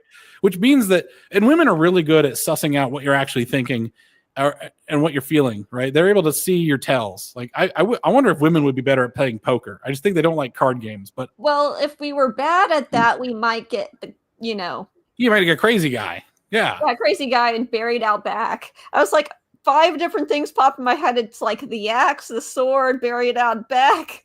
God knows yeah. What. Exactly. This is also very fun to me because I've also woken up the next day and realized I'd missed an opportunity because I was too busy being an absolute engineer. Yeah, exactly. Like I was just lecturing some lady about like ball bearings and manufacturing. Of course, she's hanging on my every word because she likes me. And I'm going on for like an hour, and I think she's way into ball bearings. And I was like, no, she wasn't. You stupid boy. We all need some like those things. Probably not. We all need some like old man who's just shadowing us. I'm like, that's your opportunity, son. She doesn't give a damn about those ball bearings. Since you're on here and you're a dirty joke. Yeah, since you're on here and you're a lady, I'm going to abstain from making the joke. It's so easy. That's such a cue up. What a missed opportunity, but I'm not going to do it. All right. So these guys are completely downtrodden. They think that women are some extremely complicated puzzle, like it's the Gregorian knot, right? That you need $1 million just to sit down with. Most women don't really have a huge concept of money. And the biggest problem I have is that a lot of ladies' attitudes just aren't great, which is not something that anyone can control. However, if you put out the right kind of attitude yourself, you might see women are very plastic. Not that they're fake. That's not what I mean. I mean, women will plastically deform. Like, they'll change themselves. They'll transform themselves. If they definition. I'm sorry, what? Yeah, the actual engineering, like, definitely, exactly. And then women complain about this all the time, right? You have to They be just want to careful pay. with past defamation. Well, yeah, there has to be a payout, right? Like if she changes so much for you, she's expecting to get whatever potential she saw in you, right? So that's a dangerous thing because you'll see a lot of women be very disappointed. Defamation, like in the real life sense, and when the context of what you're saying is that, yeah, you're bending it so it can't change back. That's the definition, right? Well, you're bending it so its new resting state is different. Like you can technically bend things back, but it'll never be as the plastic deformation is last. Yeah, it's lasting damage. It's going to contribute to brittleness in the future. Yeah, and then eventually it will snap. Yeah, exactly. So you have to be careful. Which is why it's like being an easygoing dude is the best thing ever. Yes and no, because I actually know somebody who's married to an easygoing dude who keeps spending all the money and driving his wife crazy. Well, don't do that. Don't spend all the money, guys. Okay. Don't be like this dude and don't be like me. I spend all my money. Oh, sorry. Go ahead. I'm about to say I spend all my money lately on I keep a cushion now because I used to spend all the money all the time. Mm-hmm. Now I keep a cushion of I try to keep it around like low 5 figures if I can. Everything above that I throw into the stock market, just index funds. I don't know jack squat about stocks, so I'm not going to put my money into a casino where everyone knows how to play cards better than me. I'm just gonna put it on the safe one. I blew a bunch of money on the Speed Queen lately, and I gotta say, it's the best money I've ever blown. It was like $5,000 for a washer dryer, but it's the best washer dryer ever. Praise to X, praise to the X. That was a good suggestion because everyone on X is going crazy about this like American made, very maintainable washing machine. But yes, I keep the finances in the house. And I don't hide them from my wife, but when she requests a financial update, I give her like a full presentation. Like, good. Yeah. So she's so confident in me that she just sort of like doesn't worry about money. She has an allowance that goes into her account every month. If she needs more money or she wants to buy something, no big deal. But yeah, be easygoing. By the way, keeping an easygoing household is a lot of work. A lot of guys need to work on their own house before they bring in any ladies. If they're in an apartment, that's fine. But ladies want to see that you have your stuff together. Yeah, like if you have a dirty apartment, that's a big red flag. My dad, when I was in college, bought a house, and my job was to rent out rooms to pay for the mortgage. So I rented out 2 rooms, and I converted the dining room into a bedroom, and that's where I slept because the dining room had an adjoining full bathroom. Which is funny because it was in Florida, and that bathroom was like it had a door to the outside on it as well. It was like a mud room. So my bathroom would become infested with frogs. Yeah. So my bathroom every year I'd have to like shoo all the frogs out. Anyways, I got more attention from women and more serious women just by keeping a fairly clean and well put together house. Nice carpet, track lighting. I'm a big stickler for lighting because I got laser eye surgery, but I used to have bad eyesight. So like for me, lighting is really important. Mm-hmm. And, dude, sports cars, screw that. Bunch of money, screw that. Like if you have a house and you can maintain it, or an apartment and you can maintain it, and it looks nice, it's fairly well decorated, but it's a little bit bland, but it's not a mattress on the floor, right? Like there's some care. Women will go for that. Yeah. Oh, I like the marriage isn't a magic solution for vice. That's a good comment. No, you bring all your bullshit into the marriage. It gets worse, actually. Oh, yeah, because you're dealing with somebody else who also has their own vices, and depending, it can make things a whole lot worse. Yeah. Marriage is a exercise in patience and understanding, which is why like people who are not married tend to be really judgmental. Once you're married and you've been married for a while, it's just like whatever, dude. As long as you're good. I used to be like really sour on different sects of Christianity, and I was like, listen, as long as you take the Lord Jesus as your Lord and Savior, you do whatever weird stuff you believe in. Was it the Japanese? Medieval Japanese believe that Jesus came back to Earth to be a garlic farmer or some such nonsense. Yeah, you think you mentioned that before. Yeah. And I was like, okay, I've never actually looked that up. Yeah, that's true. I'll look. Yeah, go ahead and look that up while I'm talking. whatever bullcrap they believed, though, they did martyr themselves. They absolutely got martyred, and they held by it. I was like, well, that's more than I've ever done. I was like, we're playing the telephone game to an extent, right? That's why the Catholic Church has a certain advantage, is that they have a governing board that can keep continuation. But we're going to believe in some nonsense. Everyone has this bizarre headcanon, right? Everyone thinks that God has spoken to them personally. Well, I hope you do, right? If you're a Christian, that's kind of a. But like, we might be wrong about stuff. And I found a Huffington Post article about it. I don't know how much you trust the Huff Post. It depends on how much of a reason they have to lie about it. Is there any other source on it?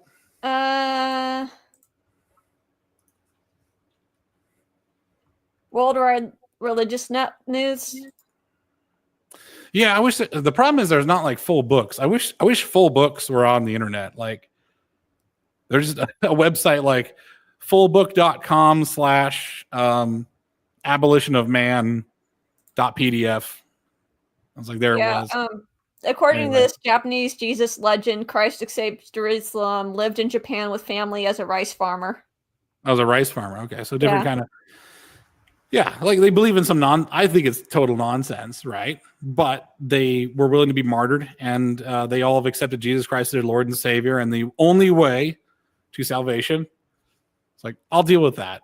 I think it's fine. I'm not going to sit here and pick it. I'm not going to sit here and pick at people's faith. I'm not going to fault them for not knowing, but at the same time, God is a God of truth, and so they're probably going to figure out at some point. Yeah, they'll be disappointed. I mean, they'll be like, "Oh shoot, which I think a lot of us will be. They're still going to accept Jesus. They've already given their lives for him. Yeah.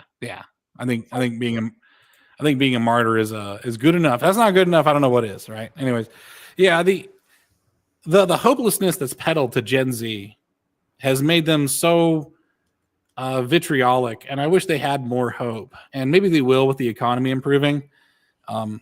Maybe and getting out and having a job, getting out and having a real job is a big part of growing up. Yeah. And you have to grow up before any women even look at you. You will be a man will be invisible to women until he has that. Until he has that aura of a man who is comfortable with himself. Because women, all right. So one of the roles, I didn't want to turn this into like a man-woman stream or whatever. We'll see where it goes. Here. Yeah, women usually. There's a bunch of different layers of attraction. There's a lot of old stuff from like Men Are Speaking that I have not actually made a video on.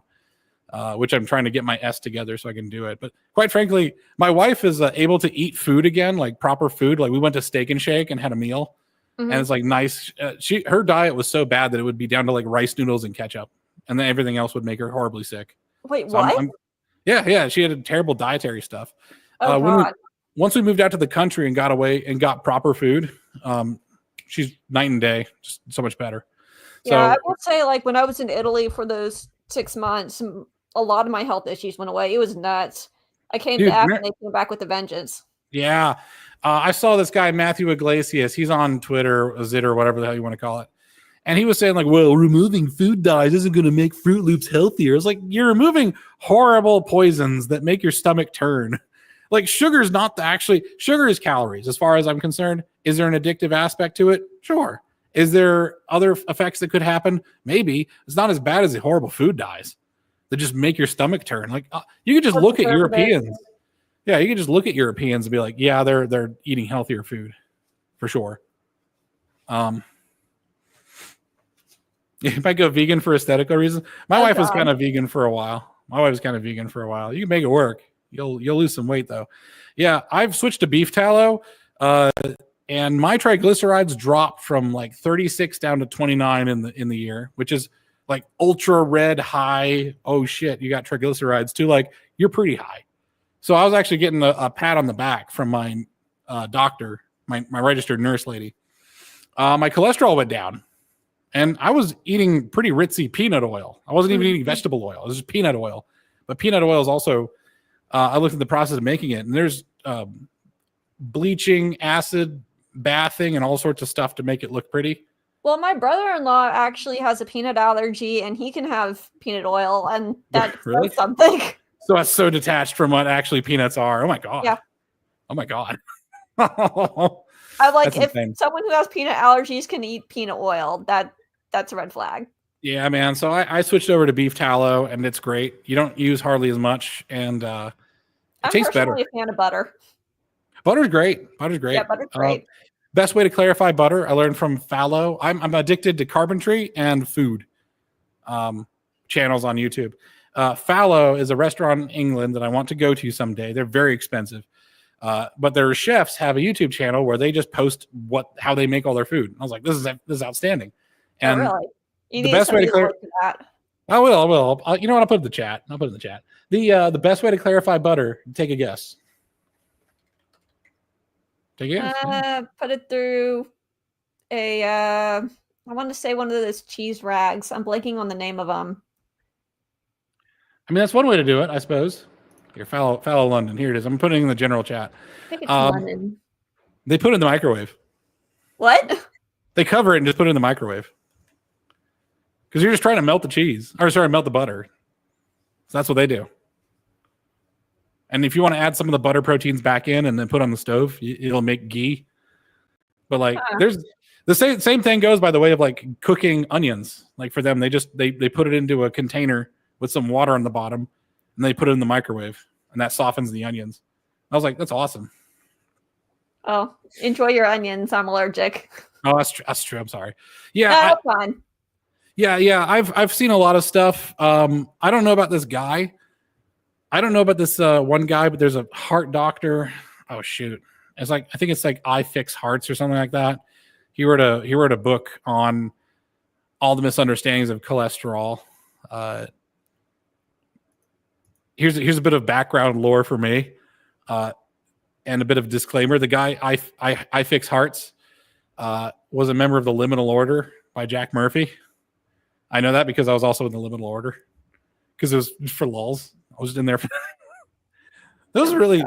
I learned a lot about masculinity in there, man. Oh God. I've have a stream where I talk about that.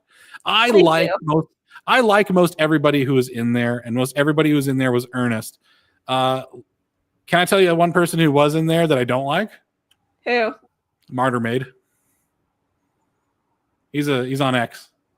He is now like on the Groiper sphere. I don't know who that is. You're probably better off, but he's one of the ones who's like, I'm Catholic, but also here's a bunch of crazy bullshit. Like Churchill is the main bad guy of World War II. And I was like, I can think of like at least two other guys. And one of them is FDR. I'm just kidding. Oh God. I'm just kidding. I hate FDR though. I don't like him. Yeah, I don't care for him. Yeah, Martyr Maid is one of those guys. He's just another yes man of the dissident regime, I'm gonna call them.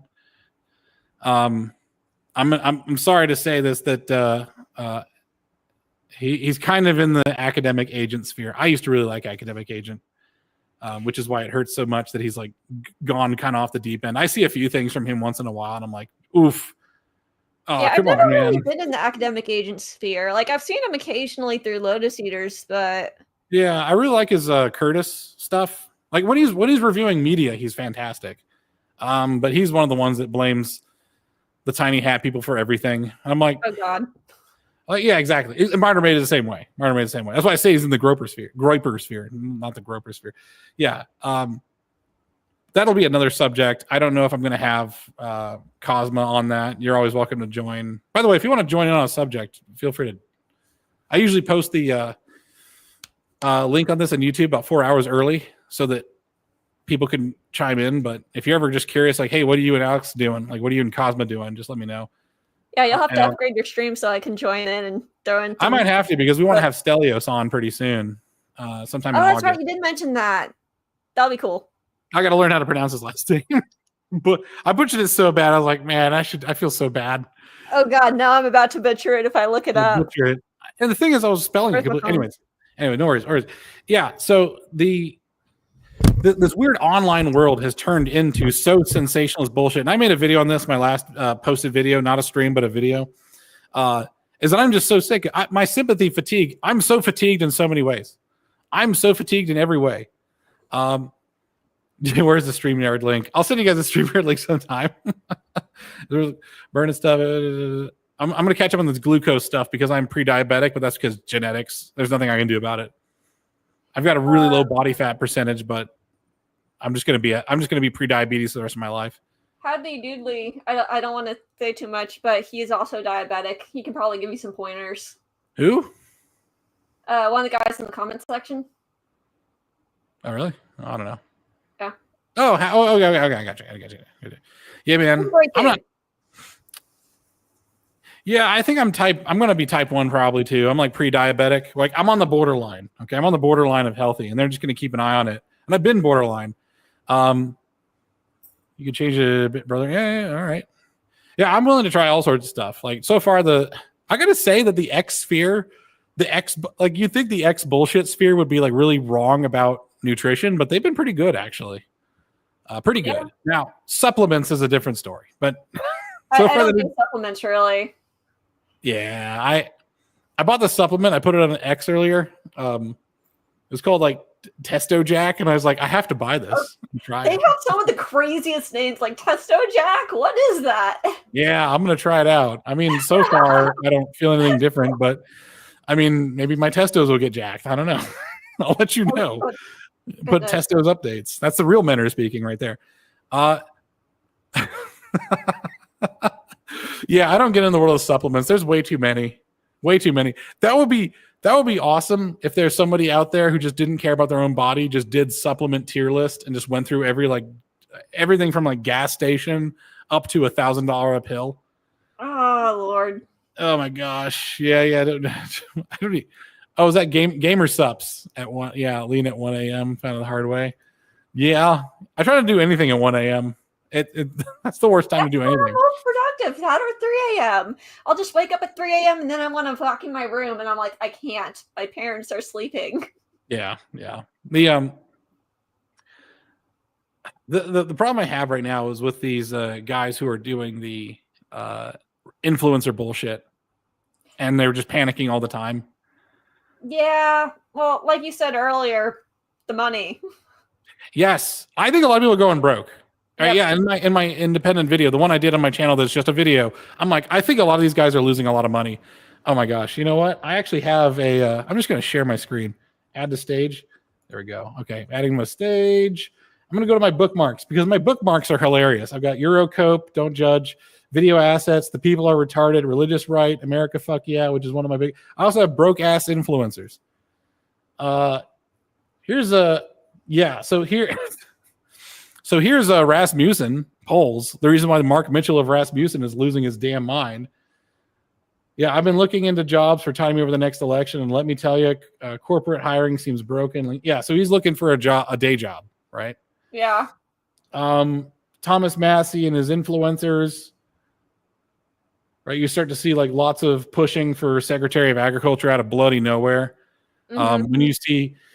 When you see stuff coming out of stuff. When you see things happening inorganically, the account below is literally called Red Pill Drifter. Yeah, Red Pill Drifter. This account Retard Finder, which we found out is not American, but seems to be very opinion American politics. I'm going full scorched earth on anyone who's not American and who tries to influence American politics. If you have a lot of Indians.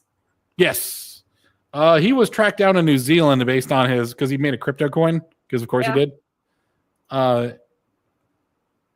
Yeah. Of course there's Cernovich. Cosma thinks Cernovich is useful. I agree with Cosma. It's about the signal to noise ratio to me. What is it? Yeah, so here's like Cernovich flip flopping all over the place. It's yeah. Yeah. We're nothing. Yeah. Yep. One of my videos on X has a test for a lot of this stuff where especially the people that bash over Christianity and say, "Oh, you need to return to paganism." He'll ask them to curse Vishnu. Oh yeah. Try it. Yeah. I know his name, but it's spelled really weird.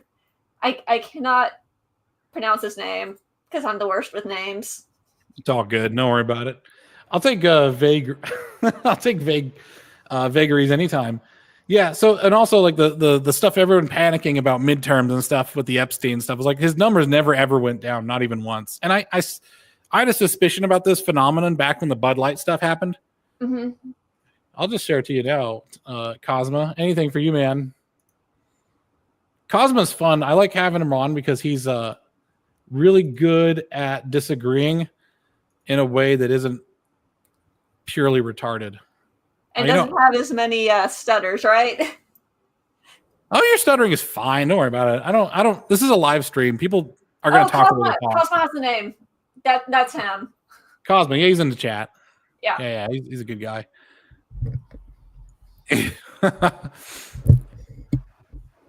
Oh, really? That's funny. My brother's boss has Indian swear words he'll slip into sentences to get them to flip out. That's too funny.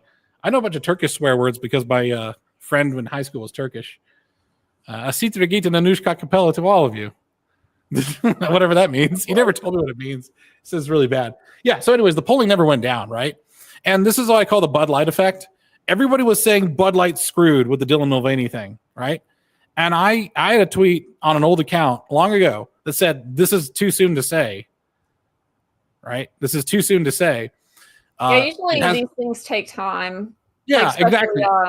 The protests and stuff. They happened to be right. But I noticed they were going way out beyond what they actually knew. Amina Koyayim. My boss is Turkish. Maybe I should get him to see what he thinks of that. On the day when I any of these insults. The day when I pay off my mortgage, I'm just going to go ham. It's like become the worst in the world. Anyways, I paid my death pledge. Yeah. So, anyways, the stock prices and the sales info for Bud Light hadn't reflected any significant issue, right? Until weeks and weeks after the Dylan Mulvaney thing, and it turned out to be a thing because, as you said, it takes time.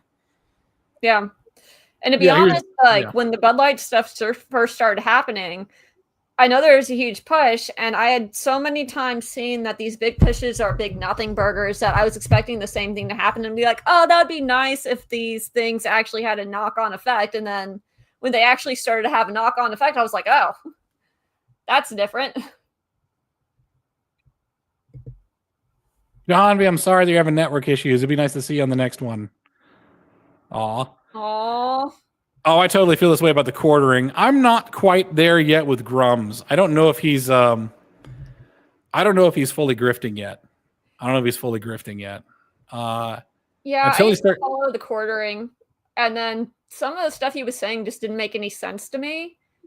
Yeah. And I don't pay that much attention to his channel to really follow what's going on, so it just kind of seems like gobbledygook to me. Yeah, I like this comment here that Howley Dooley is saying about the pseudo-radicalization, right? Like, people get radicalized of stuff they don't actually understand. And that's just how it's always been. But, like, as an influencer of some sort, you're supposed to educate them on it. Yeah. Right? It's easier to make a mob than it is to make an educated mob. But an educated mob is a movement, right? That's what it is. Yeah. I'm trying to think of... So, a long time ago, there was a video that went around. I don't know if it's still around, but they had all these politicians and they started compiling the stuff that they actually had information, like they knew about very well. And so they'd ask them these tough questions and the things they didn't know at all, they give like these short 1-2 word answers to. And then it's like, but when it came to the thing they actually knew about, it was like, well, and then long explanation. Right, and this is why I also get a bit of offended at the trad Catholics, is that it took me years. It took me 3 years actually to read Matthew. It took me 3 years to read Matthew because I had to take the time to actually understand it. Because every time I would see something that was like world changing or I didn't understand, I would sit and apply it to my entire life. Mm-hmm. And I was like, I think you could. This is me, it's probably a heresy or whatever you want to say so, but like I think you could be a pretty good Christian if you just metabolized fully Matthew, or the all four of the Gospels, right? Like Matthew's just kind of the biggest one. It's also the first one. John is kind of like the fill-in of stuff. John is actually written differently. It's specifically written for the Jews, like to convert them by showing them. Different aspects. So there's a lot of callbacks in John. and a lot of symbolism. And so it's very much written for a lot of the people that were steeped in the mythology. And so some of the gospels were written for a lot of the people that were Gentiles, but John specifically callbacks to a lot of what was previously written. And that's why John is so wildly different. So I think in John is the one where the story of Jesus cursing the fig tree, and my brother always brought this up, like, oh, Jesus is an asshole because Jesus cursed his fig tree and it died. And I'm like, you have to understand that's a symbol of Israel. Yes. And so there's very much that sort of thing written into it, and not just that, but in how it's written, like the different chapters, and also the way that the stories escalate and go down. Like there's one with Lazarus, which is a precursor to the resurrection. Right. So it's very different. And I think that's a fantastic thing of being able to spend so much time meditating over it, because I every time I would find something in there that was significant, by the way, it would break me a little bit. Right, I would realize in a sorrowful way that I had been absolutely fucking up. If you by the way, if you read the Bible and you're like, you don't see yourself as the villain in the Bible, you're not reading the Bible well enough, because you are absolutely the villain, and that's what it's trying to convince you, is that you are your own worst enemy, and you are getting in your own way. This is, by the way, getting in your own way is one of the reasons why I don't care about IQ that much. Right, this is the reason why I don't care about IQ that much, because you'll see someone who's really, really smart have a bias, a presupposed desire, or some outcome that they just absolutely want. It's a desire inside of themselves that then makes them retarded, because they will start ignoring facts. Like, what good is the ability to read when you don't want to comprehend or understand it? Like, if you see something that you don't like and you just refuse to acknowledge that it exists, you just gloss over it. And you end up having these presupposed notions and as your new God, and everything is confirmation bias to you. And when that presupposed thing that you wanted was probably made in a fit of passion, and all of a sudden you'll have extremely intelligent people going after something that's totally retarded. I'll give you an example, like Curtis Yarvin thinking that America is going to become a monarchy. It's like, I don't think that's going to happen. And it seems like think that's going to become a monarchy. Well, here's the thing. If you read too much philosophy, a lot of philosophy is written by Europeans, and especially as it goes back to antiquity, like before the monarchies were removed. No philosopher really knows how to. All right, here's a contention that I have. This is a controversial contention. No philosopher knows what the fuck to do with America, because America is a weird place, dude. That's kind of true. No philosopher understands Singapore for the same reasons. Like you have this multicultural, multiracial, multi-faith society, but it's kind of held together. Singapore is easier to put your arms around, because they'll just brutally cane you if you spit gum on the street, let alone anything else. But they also do things to maintain the status quo and not allow Christians and Muslims to convert each other. Right? They basically say, like, all right, you show up the way you show up, and that's it. You evangelize to each other, and it's going to be a problem. That doesn't mean you can't convert, but if you start like getting into each other's faces, it's going to be a problem. America is a no holds barred place. I actually there are a lot of people who are European brained, and European brains don't understand America at all, which is one of the reasons why like Lotus Eaters starts to become less and less of a good place to hear about American politics, because it's through the lens of a European, and Europe is all ethno states, right? So the ethnos is what holds them together. America is actually not like that. I would dare say that the sort of return to Fresh Prince American 90s would have been fully successful if it wasn't just for the subversive university system and the other. Like, it was so much inorganic force and money to ruin that homeostasis that we had reached. See, I don't know about that, because oh yeah, by all means. So I'm thinking about the crash, like the housing crash back in. Oh yeah, 2008. Yeah, 2008, and the whole the Wall Street protests. Right. Yes. And I know that a lot of the racial tension started there. Like, that's Well, you'll notice those racial tensions were hyped up, though.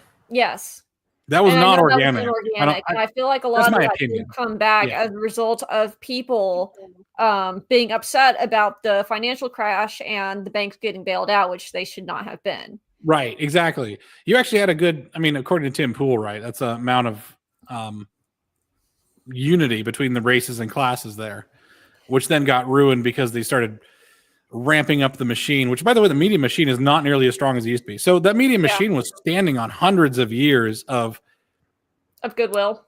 Yeah, of goodwill, supposed legitimacy, and they just one-shot themselves with between that and the Trump administrations have destroyed themselves, right? So it's like this very inorganic force that made America go down a certain path is now extremely weak.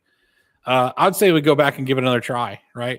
Like, well, I mean, the problem is that equilibrium can only be sustained as long as, nothing does that again. And but look how much it took, though, right? Like, it took a lot. It took a complete subversion of our government and our NGOs. So them being weak, I think you probably do it again. My problem, though, is I try to push back on the sort of racial homogeneity argument of like, we need to have racial homogeneity in America. And I say, like, Americans that came to America, you would think that was pretty homogeneous, right? I was like, okay, they're all Englanders, more or less. They had just gotten done burning each other, like in ISIS-style executions over the Catholicism versus Protestantism thing. Yep. They had a massive war. Like, it was more barbaric. It was actually way worse. Like, I would never want the racially homogeneous English civil wars over the civil rights era. Like, it was so much worse. Like, we actually have the funny thing is, I'll talk about this with Stelios at some point, but him and I had a conversation on X like months ago where liberalism really only fails when you start ignoring laws and paying people to do nothing, which is what we've been doing, which is highly inorganic, right? Yeah. So I don't know. And that is a concern to me. I feel like we have to slowly get people off of the welfare state for the most part. Yeah. And if there is charity, that needs to be brought back to the churches. I would agree with that, because at least with the charity of the churches and individuals and organizations that are funded by individuals, the goodwill has to be formed between the person. Like, there's a certain intimacy between the charity receiver and the giver, right? And there's a certain expectations and certain gratitude, because the giver could just leave at any time, whereas the government stuff is an entitlement where you're legally entitled to it. Yeah, so I'd agree with you 100% on that. I think right now we've moved to have it so Medicaid is only allowed if you work a certain amount, if you're able-bodied. My town in Tennessee is full of people who are on benefits who don't work. And and they're fully able-bodied. They just don't work. Yep. And by the way, they're white. Okay, so if you guys are thinking this is a racial thing, it is overrepresented in certain in the certain races. If YouTube allows me to say, like, yeah, the black race does it. Yeah, but the blacks are also like targeted for the most social engineering. Right? That's true, because a lot of black people are actually pretty conservative. Yeah, especially black men, like the black father figures. Like, people, I kind of refer to Kevin Samuels for a lot of this stuff. Is that black men, when they're in charge of their household, they probably had the best trajectory in history from slavery to Great Society, like when that started. Is they did Kane is the mayor of the Knox County, so Knoxville County. Kane is the mayor. I think he still is the mayor. He's active. I hope he doesn't go soon. Oh my gosh, pray for Kane. Pray for. I don't even know what his real name is. Wrestler Kane. A wrestler that died recently is just a Google search. Glenn Jacobs. Yeah, he's a politician here. Yep, he's pretty great, actually. He's not bad. But yeah, the social engineering occurred, and that was their downfall. But as far as things go, like post-slavery blacks to 1950s blacks were doing really well. I mean, they haven't had the 1,000+ years of cultivation that Englanders had. And if you look at English history, they had horrendously brutal punishments for fairly minor infractions for a long time.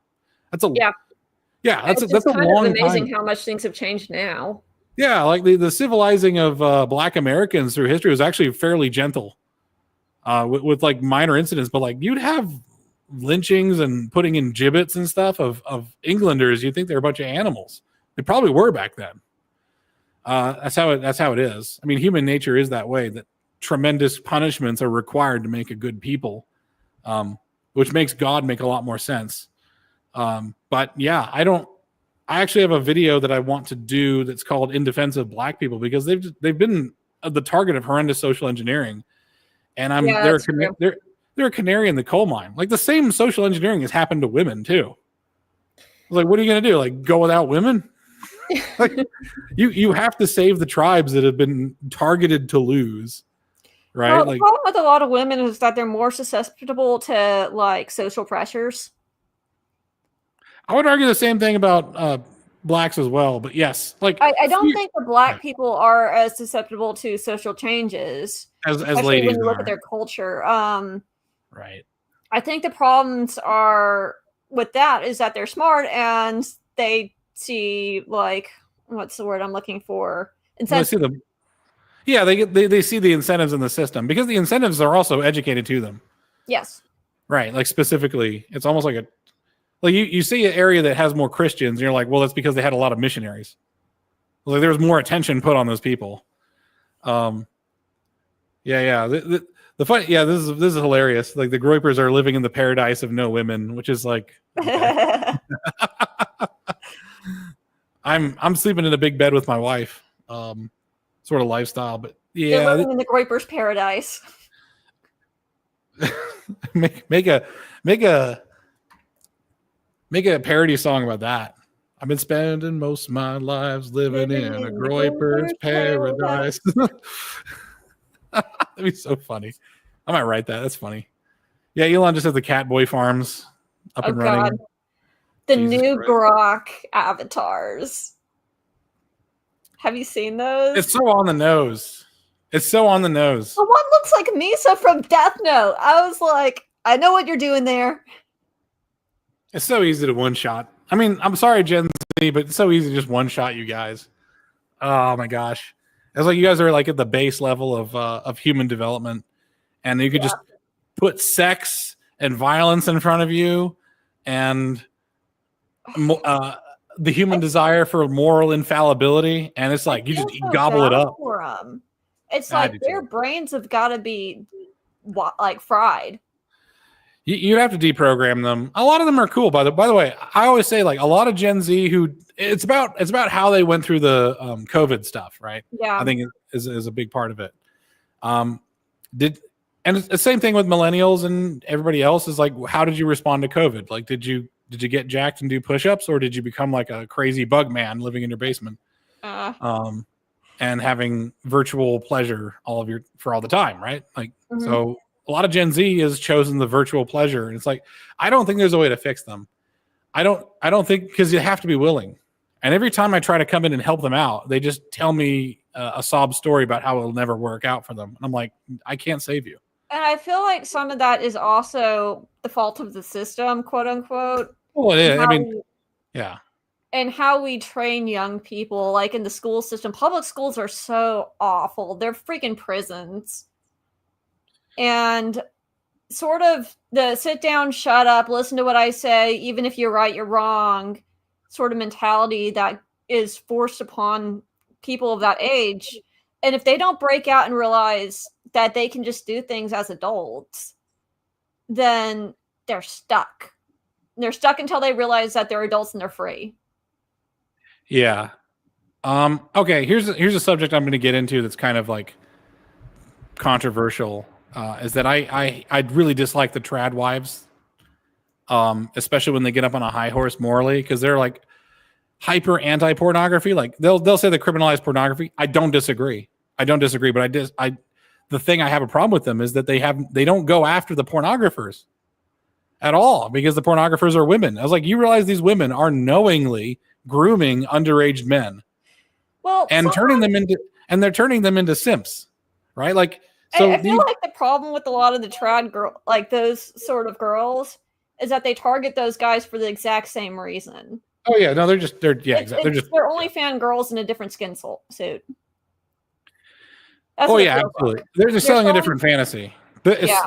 it's still a sexual impulse, and it's an impulse towards control. Like, it might as well be a Conan the Barbarian style fantasy where it's like she's in a metal bra. And I don't mean to be that mean about it, but it's targeting young men it's targeting young men and taking advantage of their based urges. And it's the same thing. Yeah, I agree. But the problem I have with these, all of it, right? All these ladies, is that they don't go after the pornographers at all. And the pornography industry is meant for grooming young men. And that amount of stimulation when you're young and developing is really bad for you. Oh right? yes, it's really bad for you. It's really bad for you. I'm actually fairly resistant. Just I don't know why. It's probably just my mindset. But I don't really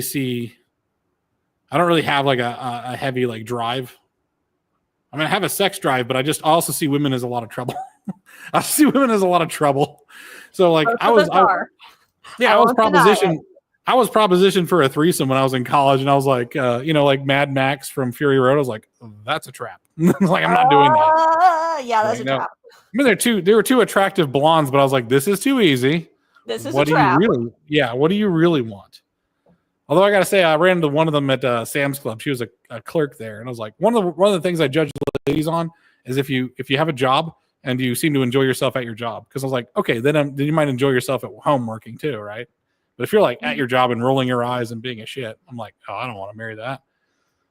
Because if I ask you to help me change the oil, you're gonna give me an eye roll. I don't want that. Anyways, these trad women are just trying to dominate men in a different way. They're trying to have dominance over men in a different way. Well, like you said earlier, they're selling a different fantasy. Yeah.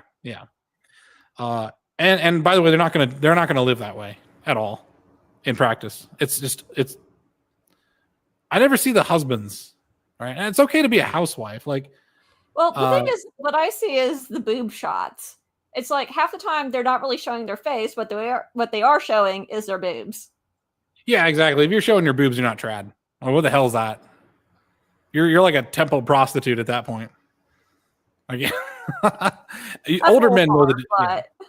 I would say absolutely prostitute. They've created an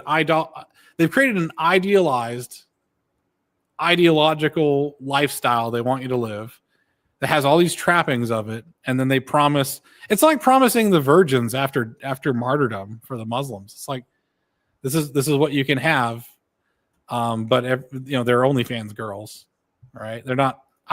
My wife is not on social media, and in fact, a lot of the traditional women I know, like yourself included, like your face is not there. Yeah, I don't like putting my face on the internet. Yeah.